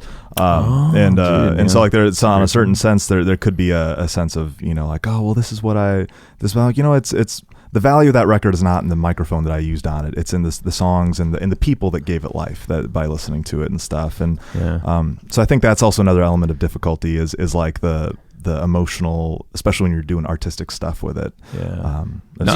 I think it's cool that you gave it to your friend, man. It's like you as the artist have made some beautiful works with this piece of equipment, and now you're like kind of passing the baton on to your friend for them to make some beautiful work. Yeah. And otherwise it would just be sitting in, a mic locker and not doing anything. So I'd much rather it be doing that. But the thing itself is not sacred. It's what it was able to accomplish for you at that particular time. And it could continue to serve a purpose for you, but you've decided that there's a different direction you want to go that makes more sense for what you're trying to create in the future. I'm reminded of, there's a guy named Pete Rollins. I'm not sure if you're familiar with him. He's evangelical. He has a new podcast right now called The Fundamentalists. Cool. But it's him and a comedian. He's on Rob Bell's podcast all the time. He's from Belfast, and he is sort of known as. So Rob Bell has this documentary coming out called The Heretic.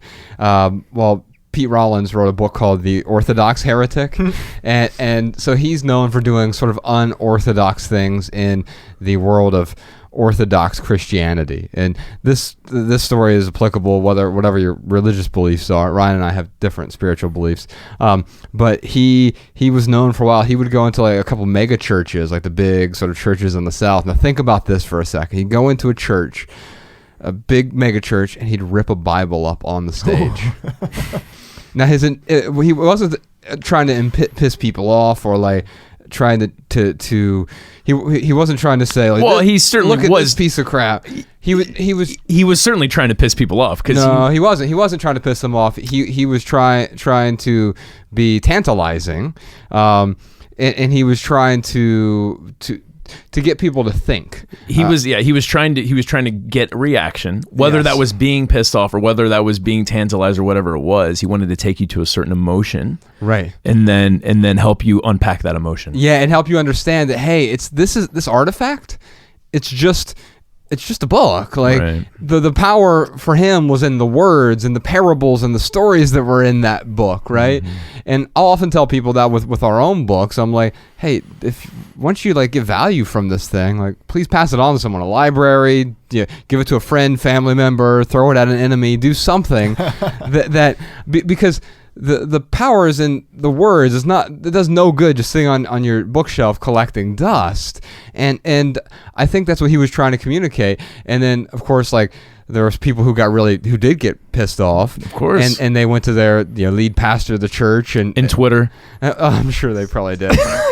Aren't people just always nice on Twitter? They're the loveliest. It's just a hug fest on Twitter. We did an episode. It was episode number 55 of our podcast called Critics, and where Ryan and I read mean tweets about our documentary. So funny. It's one of my favorite episodes awesome. we've ever done. I think I remember I saw you guys in Nashville. And I think it was either there or in DC. I think it was in Nashville. You referenced one of those about like Ryan hugging everybody, rape hugging everyone. Yeah. You know, it's funny. I brought up Twitter.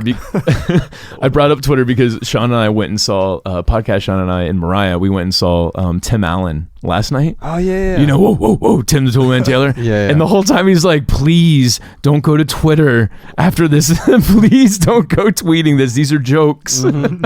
That's the other thing people don't realize with comedians is like they give away their whole sets or whatever, and just come up with new material. No, they work for years on that material, and now you're just giving it away.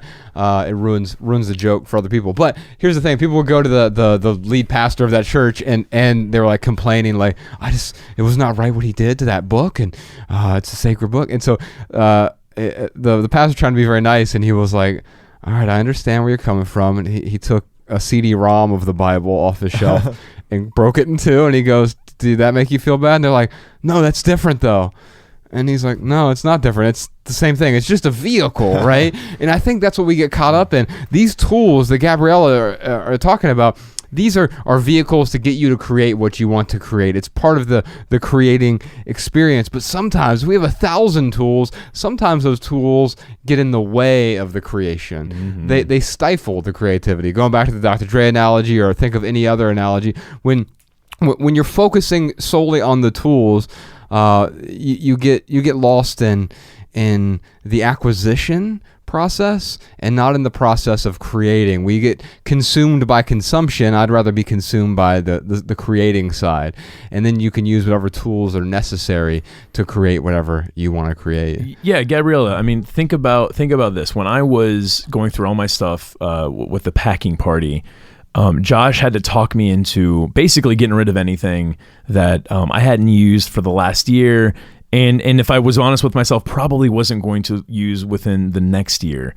That is a rule that I've shortened that now. Now it's, the 90-90 rule.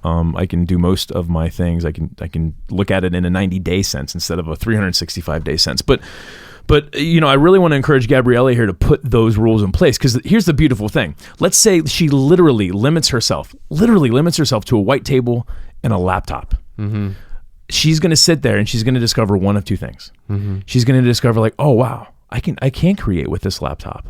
In some weird way, I don't know, she could paint a textile with a laptop. I understand that that's impossible. Just bear with me. Yeah. So she might realize like, oh, wow, I can actually create with a laptop. Or she will look at it and say, it is impossible for me to paint a textile with this laptop. I need a textile and I need a paintbrush. Yeah. Then you start asking the good questions. What do I need? Exactly. What are the fundamentals? Well, what are the essentials that are going to help me create? And then you build from that place instead of trying to build from the place of overabundance, of a hoard of stuff that may be getting in the way of creating. Mm-hmm.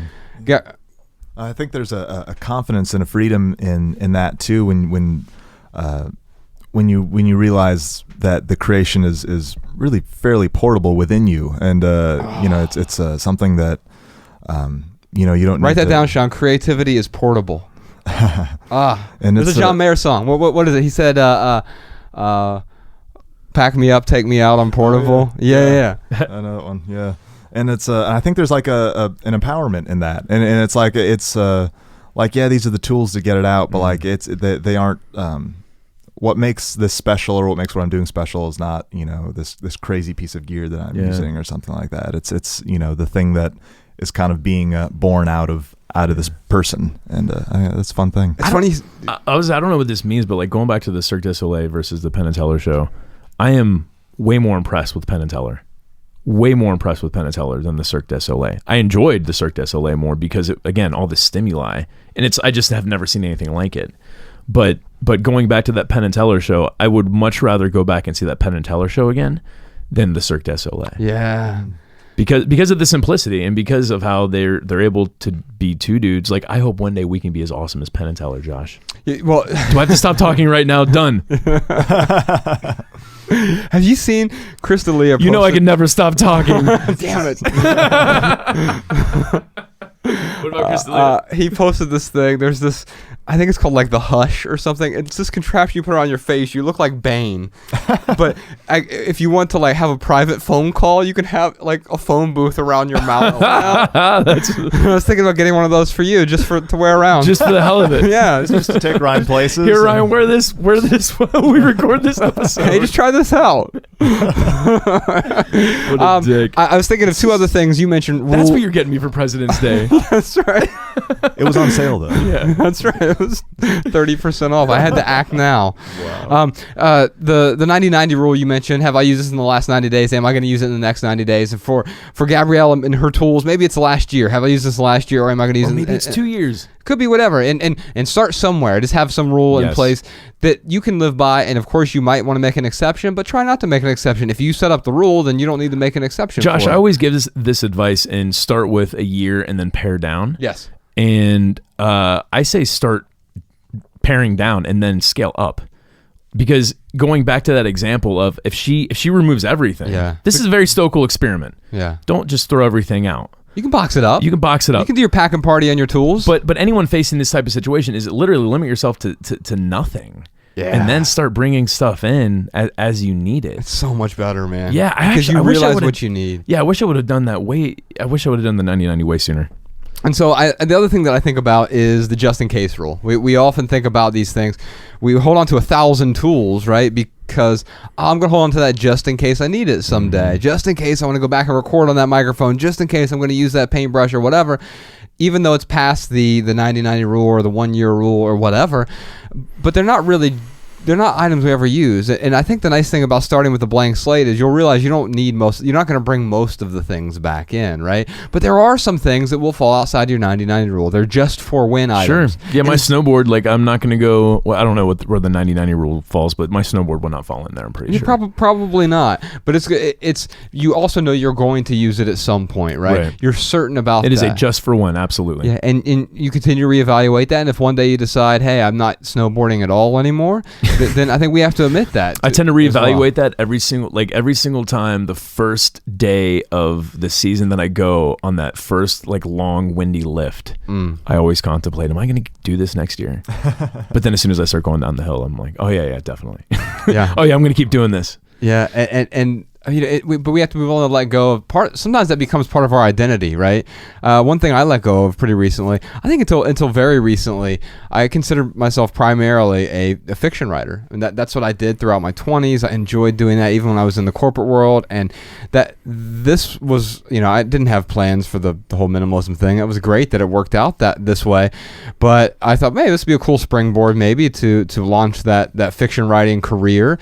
And while I still enjoy that side of things, I no longer think of myself as a fiction writer. I had to let go of that because it wasn't something that I do regularly anymore. I write still, and I write frequently. I write almost every day, but I don't consider myself a fiction writer because I'm not doing that anymore. I had to let go of that sort of label, right? And so I think when we let go of that label, it frees up the creativity as well. And it's like, okay, I'm not in that box anymore. I'm able to create. And so, Paul, with your last album, like I know that like there might be some nostalgia, or that you needed this particular piece of equipment or this guitar was just right to record that album. But as a listener, of a consumer of the music, I don't really care about like what guitar you used, right? Tom Petty had a great quote in his documentary. He says, "Nobody cares how records are made; they care how they sound." Yes, and that's really, I think it's also just that, what you're just saying about like letting go of certain labels or certain things. It's also the permission to move forward too. Like I always love. I haven't moved in a while, but I always love the feeling after a move when everything is kind of settled. Because at that point, I've sort of looked at everything and decided whether or not and it's almost like it's like a spring season of life right after a move, because you have permission to like become a new person, to sort of reevaluate just your day's structure and all that stuff. And you get to reevaluate the box that's been moving with you from place to place that you haven't opened. Yeah. I think with artistic tools, it does the same thing. Where if I'm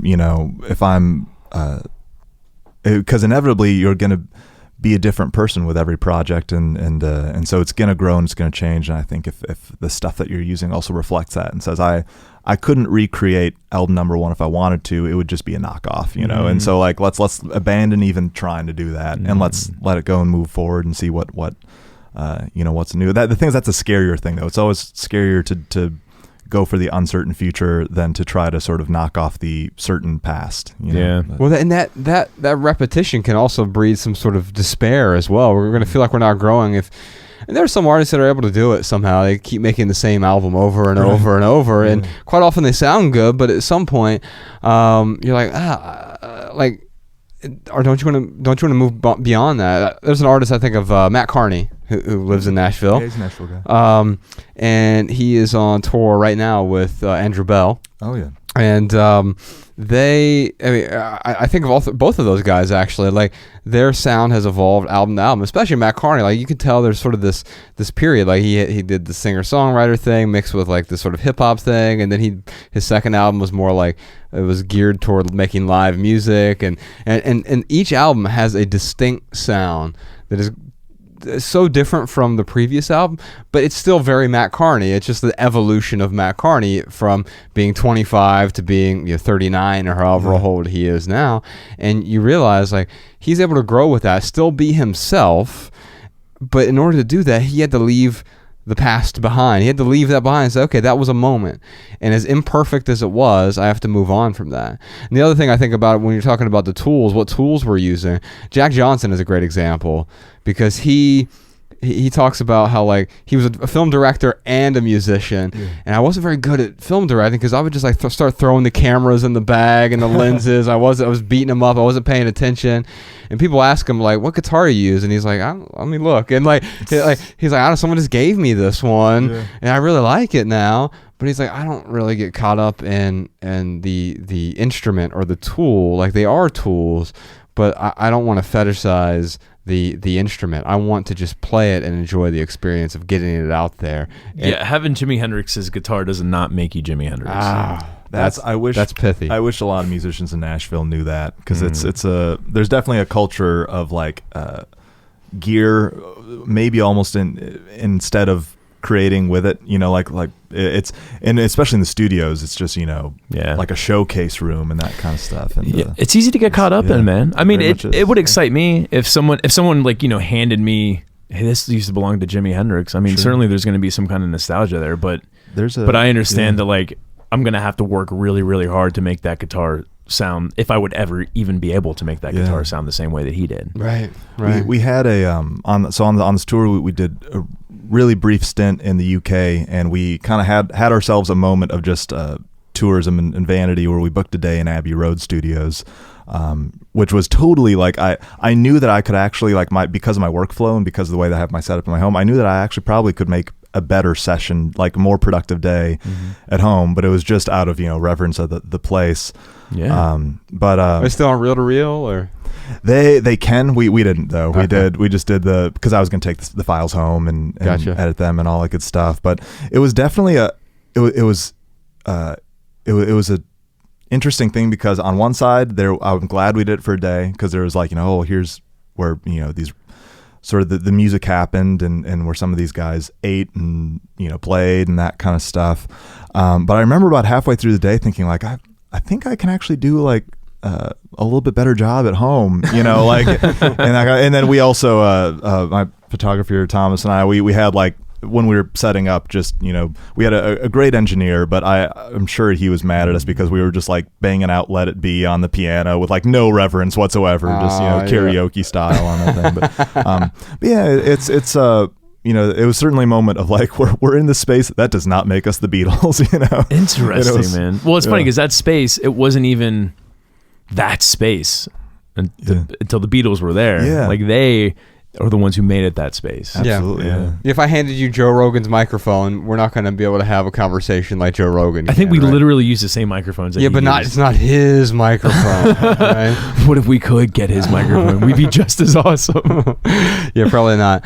Anyway, Gabriella, there's an entire chapter on creativity and passion in our book, Minimalism, Live a Meaningful Life, and I'd love to give you a copy of that. So, Sean, if you could reach out to her and give her an audiobook copy or the book or the ebook, I'd really appreciate it.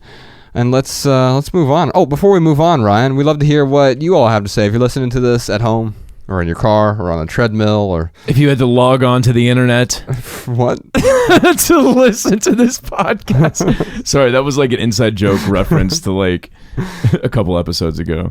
If you're out there just free climbing, listening to this podcast... Hold on. Yeah, please do. Please press pause and go get some gear. It's one of the rare times you hear us say that. Yeah, like a parachute. All right, we'd love to hear what y'all have to say. So if you have a comment or tip about hobbies or anything that we've talked about today or advice for any of our callers today, leave us a voicemail. 406-219-7839. You can also email a voice memo right from your phone to podcast@theminimalists.com. We'll air our favorite comments and tips on a future episode. Ryan, what time is it? It's time for our lightning round where we answer questions from social media. Josh, I got to be honest, man. I'm really looking forward to these tips and tricks because I get asked a lot about Hobbies? what artists specifically should do. In fact, in my notes of essay ideas, one is artists' supplies. So if there are any artists out there, I really, really look forward to hearing what you have to say. Or if we just get Paul to write one line that's going to sum up everything for us. That's right. We can put do it in that a too. song somewhere. Definitely. Go ahead and call us or send us a voice memo from your phone. Would love to get your tips and tricks on a future episode. Time for the lightning round. We're on Twitter, Facebook, and Instagram at The Minimalist. During the lightning round, this is where Ryan and I do our best to each answer a question or a couple questions here with just a short, shareable, less than 140 character response. We also put the text to these minimal maxims in the show notes so you can copy and share our pithy answers on social media if you'd like. And now you can find all of our quotes in one place. It's minimalmaxims.com. All right. Our first lightning round question is from Lucy. Lucy writes in, is it still a hobby if you make money from it? So I think that really echoes what you were talking about earlier, Paul. You don't have to have a pithy answer right away. We can maunder a little bit, and we'll get there eventually. I borrowed this short pithy answer, this minimal maxim here from Drake, and then I added to it. Nice. If the outcome is income, it's not a hobby. and I really think that quite often we get so caught up in money. So I have this little essay here from Derek Sivers. He has and you're gonna love this book. He's one of my favorite writers. It's called The Mindset of Marketing Your Music, which I don't love the title, and I'm gonna have to talk to him about the title of it. I didn't know you knew Derek Sivers. We've been emailing back and forth, but he's super talented as a writer. He has a great book called Anything You Want. And but he has this book that's sort of online. I don't know if he's gonna. He put it out a while ago, but he's rewriting the whole thing. But this chapter is about money, and he has these really short, pithy chapters that are almost like Zen-like in their brevity. It's called "Shed Your Money Taboos."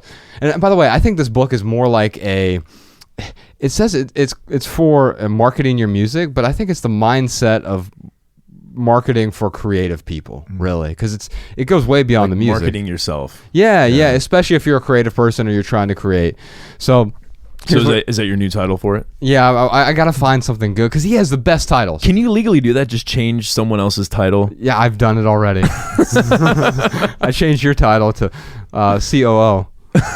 Nice. Finally got that C level. Congratulations. Thank you. No, this wow, it turns out this is happiness.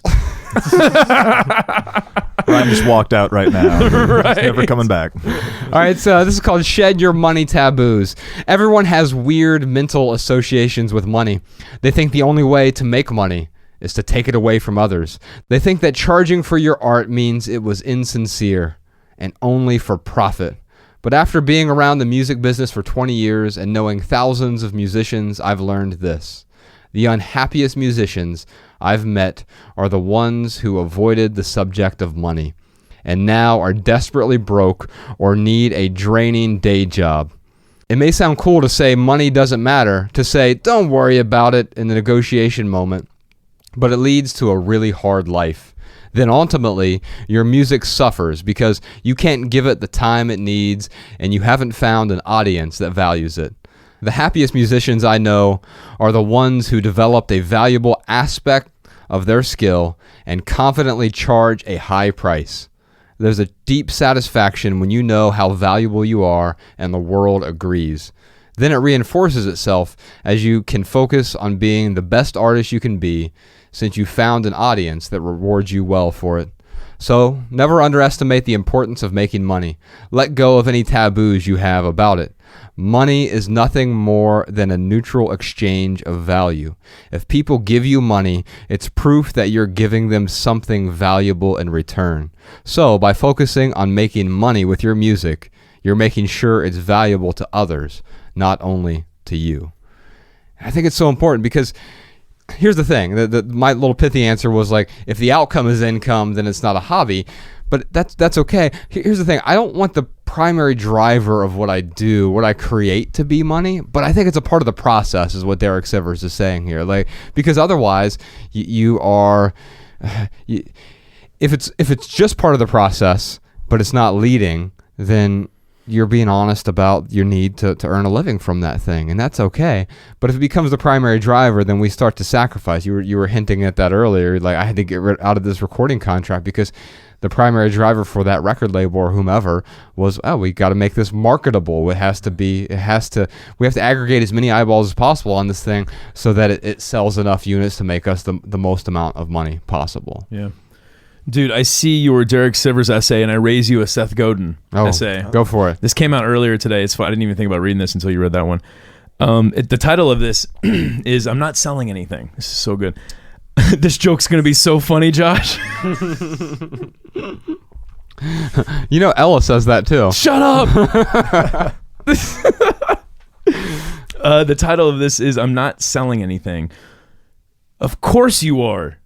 You're selling connection or forward motion. You're selling a new way of thinking, a better place to work, a chance to make a difference, or perhaps you're selling possibility, generosity, or sheer hard work.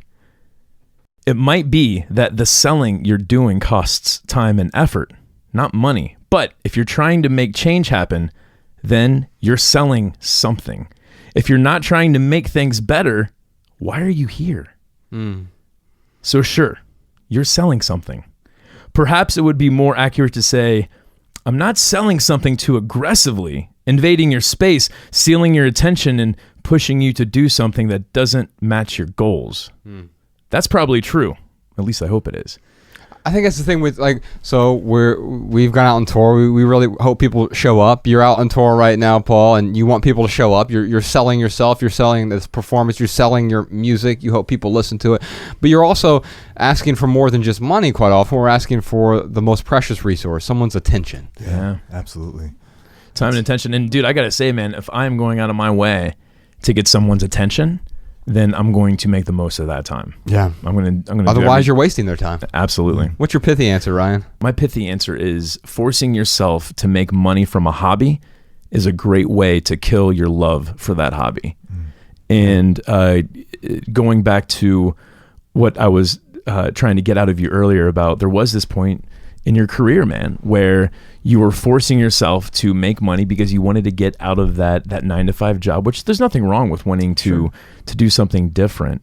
But when we force ourselves to make money, we start to compromise a lot of things that we normally wouldn't compromise. I guess. And in my case, the irony was that the thing that people connect with is the thing that I was compromising to make it a career. And so when I basically what I did is I redefined success at that point. I'm like, it's okay if I may have to do some things that I don't want to do to, have a roof over my head, but I don't want to lose the thing that I love anymore. And so it's okay if I have to do those things, but to protect that, my new definition of success in music is going to be working at Home Depot so that I have my nights free, to make music. And then that took all the pressure off to make commercially viable stuff.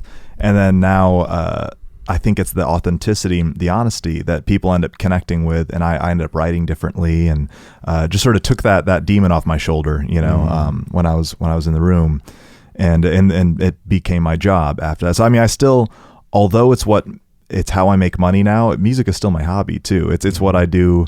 For like a lot of people will say, well, how do you write a record a year? Or just, I'm like, it's literally what I do for fun. Yeah. Like I'll go home and it's cheaper than therapy a lot of times. And, it's just one of the ways that I most enjoy myself. That's so true, man. It's funny because I think about what you and I do, Josh, and I'm still having fun. And people, I know they look at us and they're like, man, the minimalists are so huge now and they're famous, or whatever people tell us. But dude, I still fully expect one day we're going to wake up and the rug is just going to be like swept out from underneath of us. I have the same fear. Or other people are going to be like, oh, like, you know what? We went to the wrong door. Right, exactly. Exactly. Like, oh no, we did not mean to buy that album. Yeah. Can we return this? That went to the wrong address. Right, sorry. I'm afraid that all of a sudden we're going to get 100,000 books returned to us. There's like a glitch in the system. But ultimately, though, going to the thing that Josh and I talk about, where Josh and I truly feel like over the last 8 years, one of the superpowers we've been able to develop is letting go. And I am totally willing to let go of making money this way. Just like you are willing of letting go of making money that way, but it's something that you always want to do. And that's how I feel about it. Like, this is something I'm always going to incorporate in my life. It's something I'm always going to be passionate and excited about. And I can make money off of it. Great. But tomorrow I might not. But as long as I can go find, for me, it's being a barista. My definition of success is one day, Josh, we actually might be able to be baristas. I mean, you guys, if all this falls apart, you have that coffee shop. I know that's like our plan. That's like our plan D. I don't know.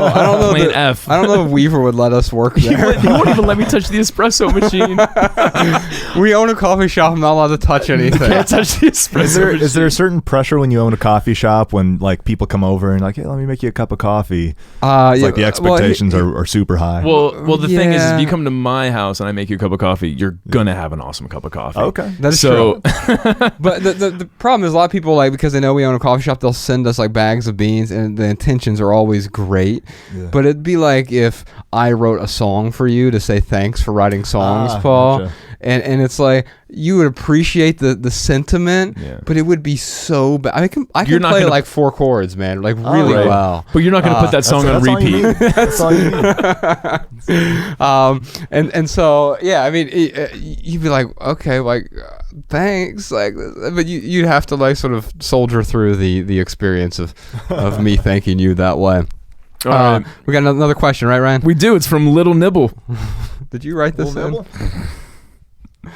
Josh, don't you know every single voicemail and question we get off of Twitter are from me? Yes, I just disguise my voice and wear a mustache.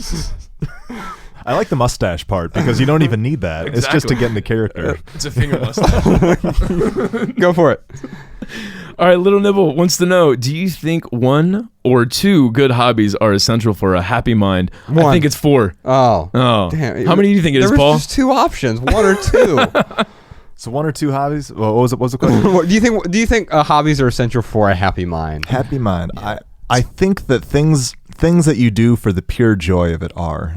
If that be the definition of a hobby, then yes. But I think that's a great definition for a hobby. A hobby is something you do for pure joy. Minimal maxim right there, Mr. Harding. However, that being said, I think that happiness, pursuing happiness is a fool's errand. I think that you will not. I think that if the goal is to get happy, you will not get happy. And so it's but you'll feel like you got really close. You'll always feel like you get really close. It's right around the bend. Yeah. Right. You always almost did it. But so I don't know. I mean, it's on one side, I love taking walks. I love hiking, and that brings me joy. But I don't think I go ahead and go out and walk thinking this is going to make me really, really happy. I think it's usually I need some clarity, or I just need a moment, or I need some exercise. And then in that moment of presence, I become happy. But so I don't know. I mean, if it's not the expectation. Yeah. I'm with you. Yeah. So if the question is, are hobbies essential for a happy mind? My pithy answer is just 3 words. Essential is perspectival. Absolutely. And so what's essential for me, because Ryan has plenty of hobbies that I don't have. He likes mountain biking and snowboarding, and I like walking and riding, and there can be intersect. What do you ride? I said right. Oh, they said riding. I don't ride a damn thing. I'm like, what the hell are you and Bex into?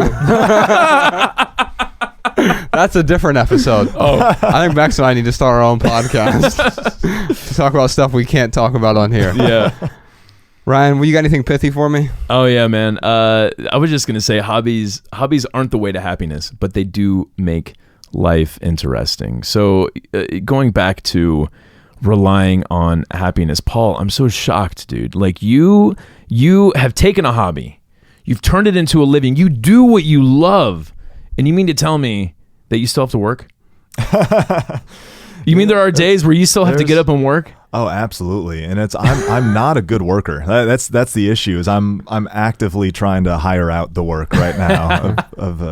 So you can procrastinate or what? It's procrastination and he wants to do the work he loves, man. Like, and it's impossible for him to take pictures while he's doing this podcast and do the podcast at the same time. We've got Thomas in the room here. He's filming this for Paul. Yeah, but I mean, there's definitely days when you just don't feel like it, or the things that go around in supporting it, are like the admin work and that kind of stuff. But I mean, at the end of the day, if that's my version of the Home Depot and that sort of that definition of doing that so that the music can be protected, I'm happy to do it. There's I forgot the book, but I think it was called Big Magic. I forgot who wrote it, but it was basically saying like it's not the art's job to take care Liz of Gilbert, you. I think. Yeah, absolutely. Yeah. And it said it's not the art's job to take care of you; it's your job to take care of the art. And that really turned around. I was like, I'm gonna stop trying to extract from the art what I need to like live my life, but I'm gonna get the things I need, however I need to get them, so I can take care of the art. And that was a big mindset changer. That's huge. Yeah. That's great. That's great. also a great pithy one that we stole from Liz there. Yeah. Thanks, Liz. Copyright. She did give us a really nice blurb once upon a time, and really? So we owe you one. Thank you, Liz. One more question here. Larry asked: baseball cards, comic books, guitars, spoons, stamps, shot glasses, etc. Collecting isn't a hobby, is it? And if you want to hear our answer to that question, then you'll have to tune into our postscript episode this week. So every week, Ryan and I record a little postscript episode. It's the PS of the podcast, a really short episode. It's called the Minimalists Private Podcast, and it shows up right there in your podcast feed. So you don't have to get on the internet, log into some weird account, and then I forgot my password. Where's my password manager? And all of these other things. This is where the logging into the internet joke comes from. Yeah, I think once I said you don't have to log on to the internet, you don't have to get out your 56K modem. It shows. So if you're listening to this podcast on your phone right now, you can also listen to our postscript episode right there on your phone. Same podcast player you listen to if you are a Patreon supporter. So each episode, each week we put out an episode of the Minimalist Private Podcast. It's sort of a follow-up question. But we also do a bunch of other stuff for our Patreon supporters. So if you are a Patreon supporter, you get access to our what we call Ask the Minimalists Anything. Every month, Ryan and I do a video live stream for our Patreon supporters. We also put out some of our live events there on Patreon on the Minimalist Private Podcast. So we did this episode with Paul. I would say it was Ryan because I was sick, right? With Paul and then with Cal Newport, and I think we're going to chop that one up and extract the good bits from that, and we'll put that. There are some really good bits. There are. Yeah. There are also some not really good bits. And plus, you played It's my all favorite. fault. I apologize. You played my favorite. it. You played my favorite song live in front of almost 1,000 people there. Oh, dude, it was so good. And so we'll make sure that makes its way to the Minimalists Private Podcast as well. If you're interested in supporting us, you can just go over to theminimalists.com, click on donate at the top. You can support us on PayPal or Venmo, one-time contributions. We really appreciate that. Or if you want to become a regular supporter and have access to all the back-end stuff, the live events, the postscript podcast, the live streams. Also, we're going to do a video tour of the studio space. And we put out Philadelphia, Tampa, and Detroit, those live events recently as well. Those are all free if you're one of our... Actually, they're not free, right? We're selling them to you in a way. By the way, none of this money goes to me or Ryan. It goes to this beautiful space that we're building up here in Los Angeles. Yeah, I can't wait to give all our patron fans a tour. Yeah, we're going to give you a video tour for our Patreon supporters. So head on over to theminimalists.com, click donate at the top if you want to support us. And we should probably move on, Ryan, to our added value portion of the show. Let's do it. This is where we usually talk about something that's added value to our lives recently. But instead of doing that, we've been swooning over Paul the entire time. I was hoping maybe you'd play a song for us. Love to. It'd be a blast. That'd be great, man. Do you have one you'd like to play, or Do you want me to throw one out to you? What do you I could, if there's one you want to hear, I'm happy to do that. I'm happy to, I'll go other direction. Yeah. Let's hear Satellite. Satellite? Oh, no. No.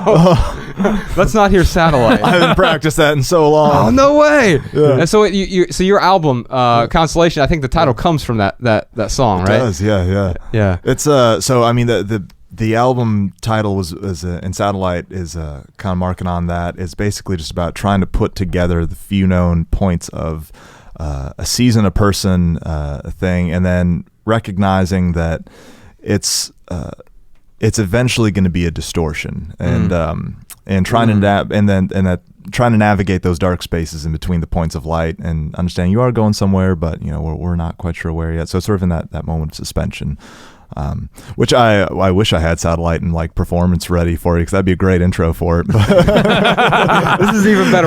Ladies and gentlemen, not Satellite. I tell you what, let's we'll pick a song and then we'll have that live on the podcast for everyone. Now, Josh, I promise that if you keep your bra on during this song, I will keep my bra on. I don't promise that I'll keep mine on. So since we're not going to listen to Satellite today, how about the new single you have out? Let's listen to Shadows. Sounds great. I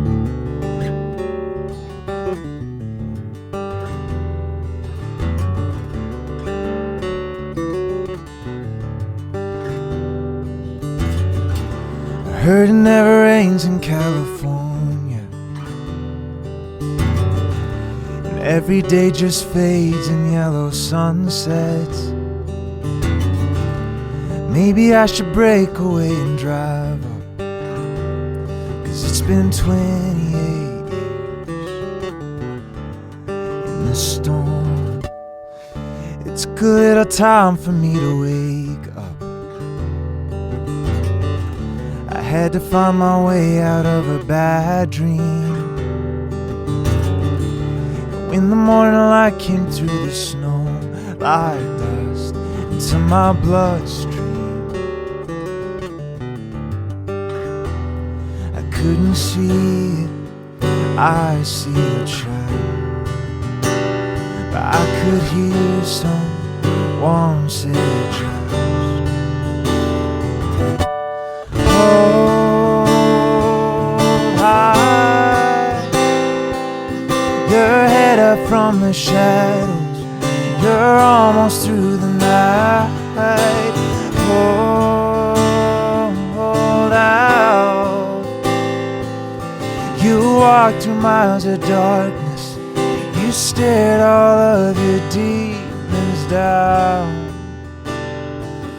It's time to feel the light now. It's time to feel the light now.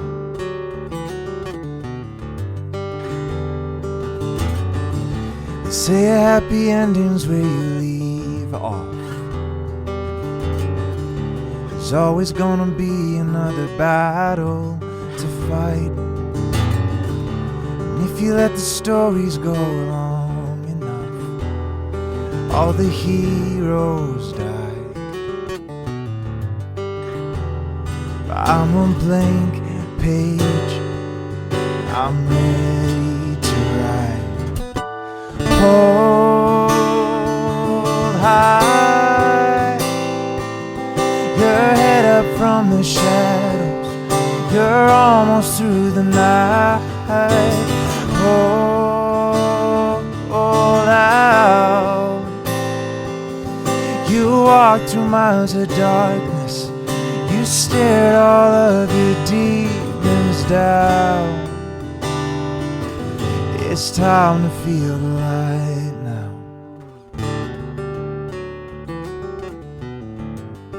It's time to feel the light now. It's time to feel the light.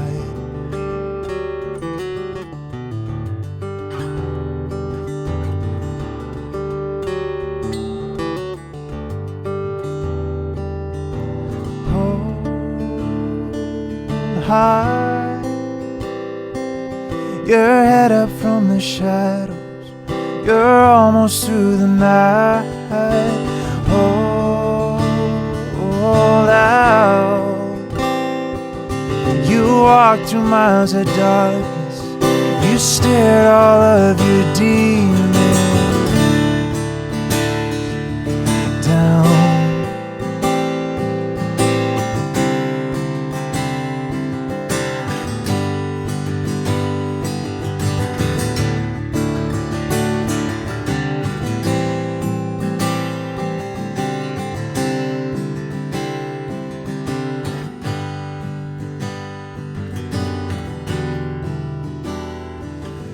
It's time to feel the light now.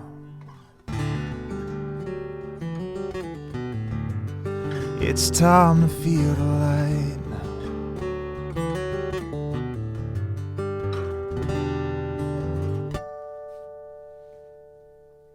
Yeah.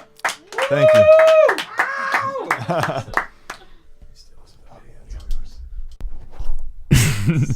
Dude, that line about if you let the story go long enough, all the Yes. heroes die. I texted it to you the day it came out. I'm like, oh my God.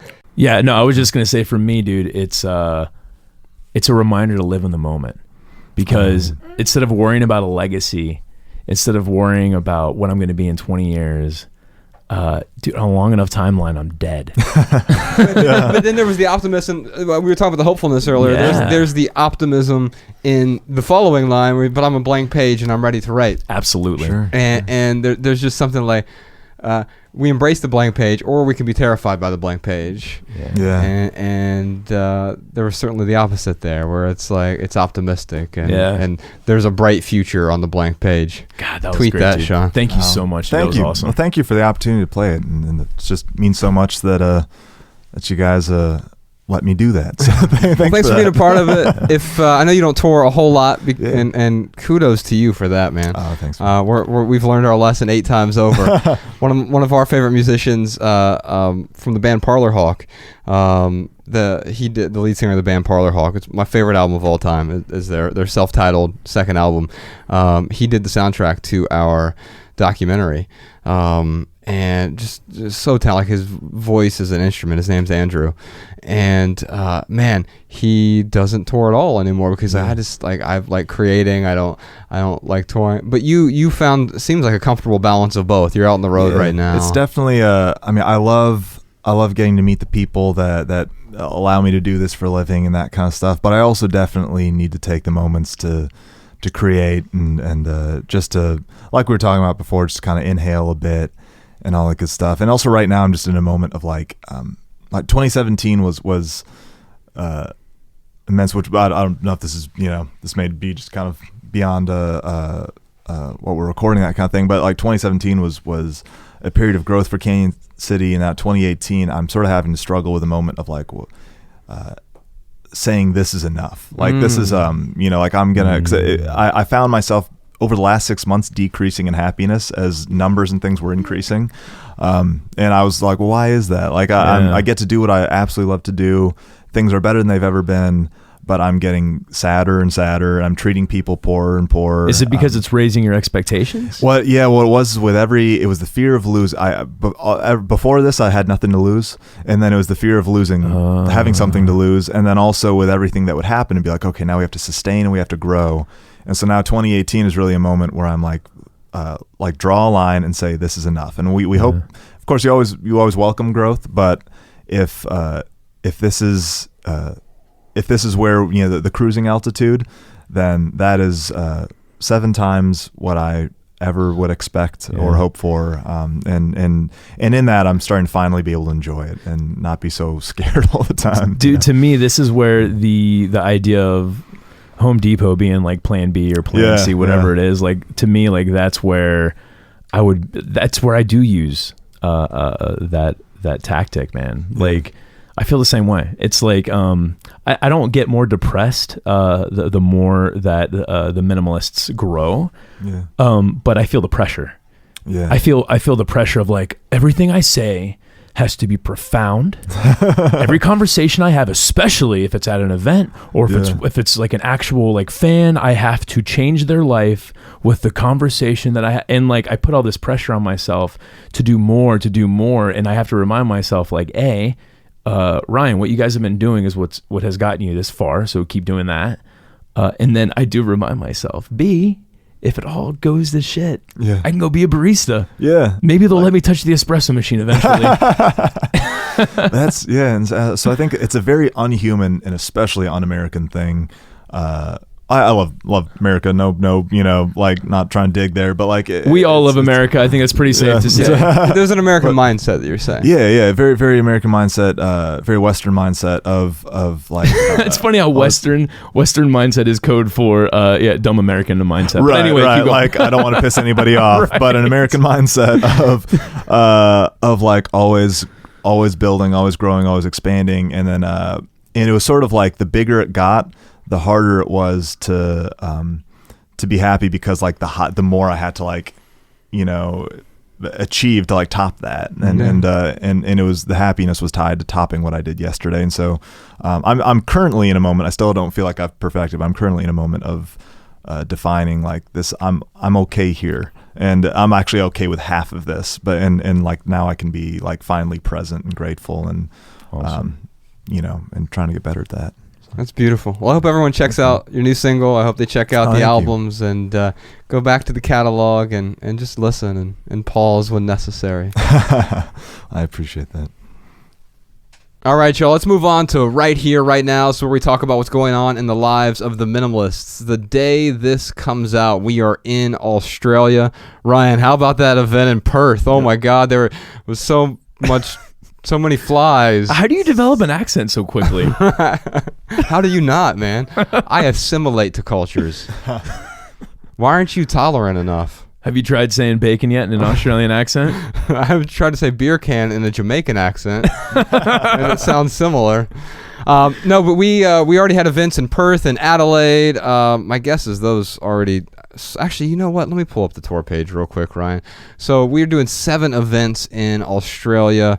I'm looking at this right now. We already did Perth. We did Brisbane.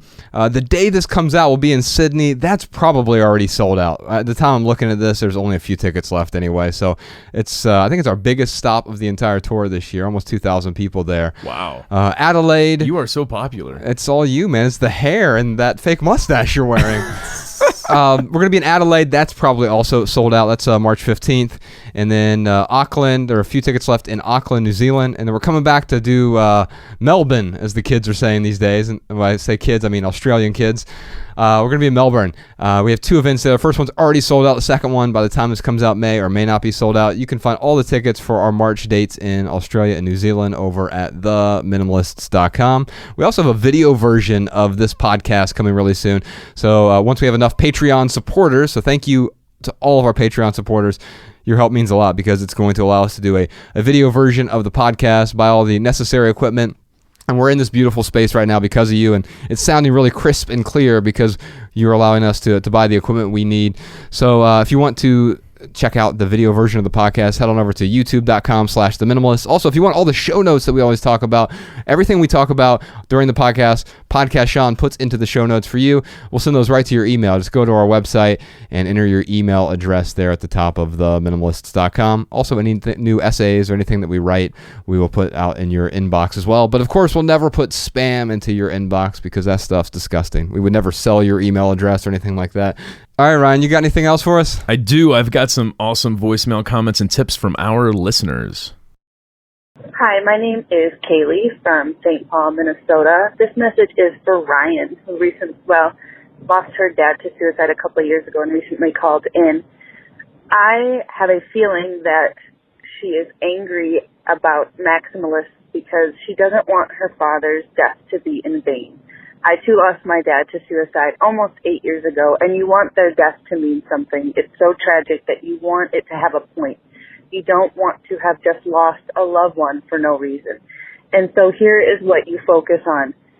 It is not in vain that they died, because now you are aware of issues that can lead to suicide, and you can now spread awareness, education, and help reduce the stigma around it. No matter the cause, it needs to be talked about extremely more than it is right now. So he did not die in vain. He did not take his own life for no reason. And you will get past it. Time will help. But doing what you can do to talk about it and help others who go through the situation will help bring you peace as well. I hope time will heal all wounds.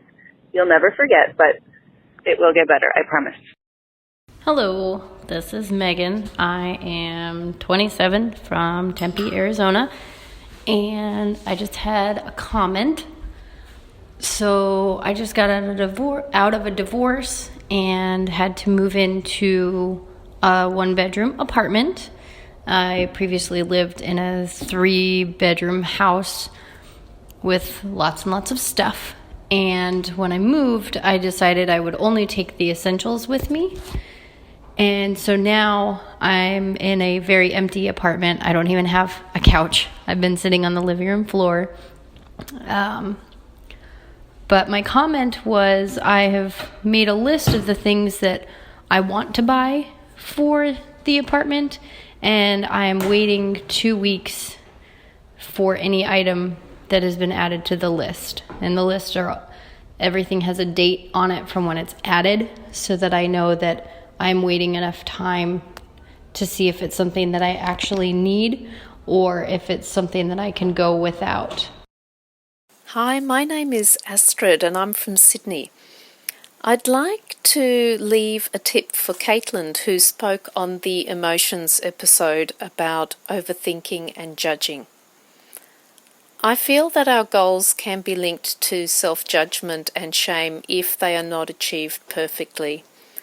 We can have ongoing self-criticism as a result and experience rumination about it.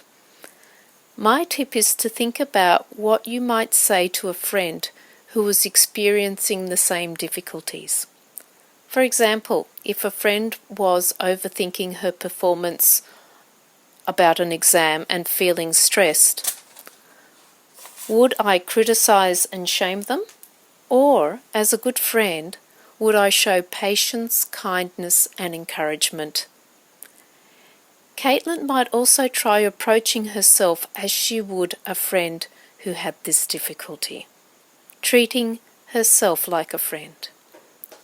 Caitlin might be looking for external things to make her happy, for example, achieving certain marks on an exam, but might want to instead focus on developing internal resources such as kindness and self-compassion to make her feel better.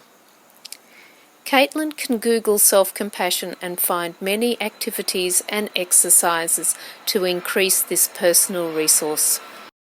All right, y'all, that's it for this episode. If you have a question for the Minimalists, give us a call, 406-219-7839. You can also email a voice memo to podcast@theminimalists.com. And if you leave here with just one message, we hope it's this: love people and use things, because the opposite never works. Thanks for listening, y'all. We'll see you next time.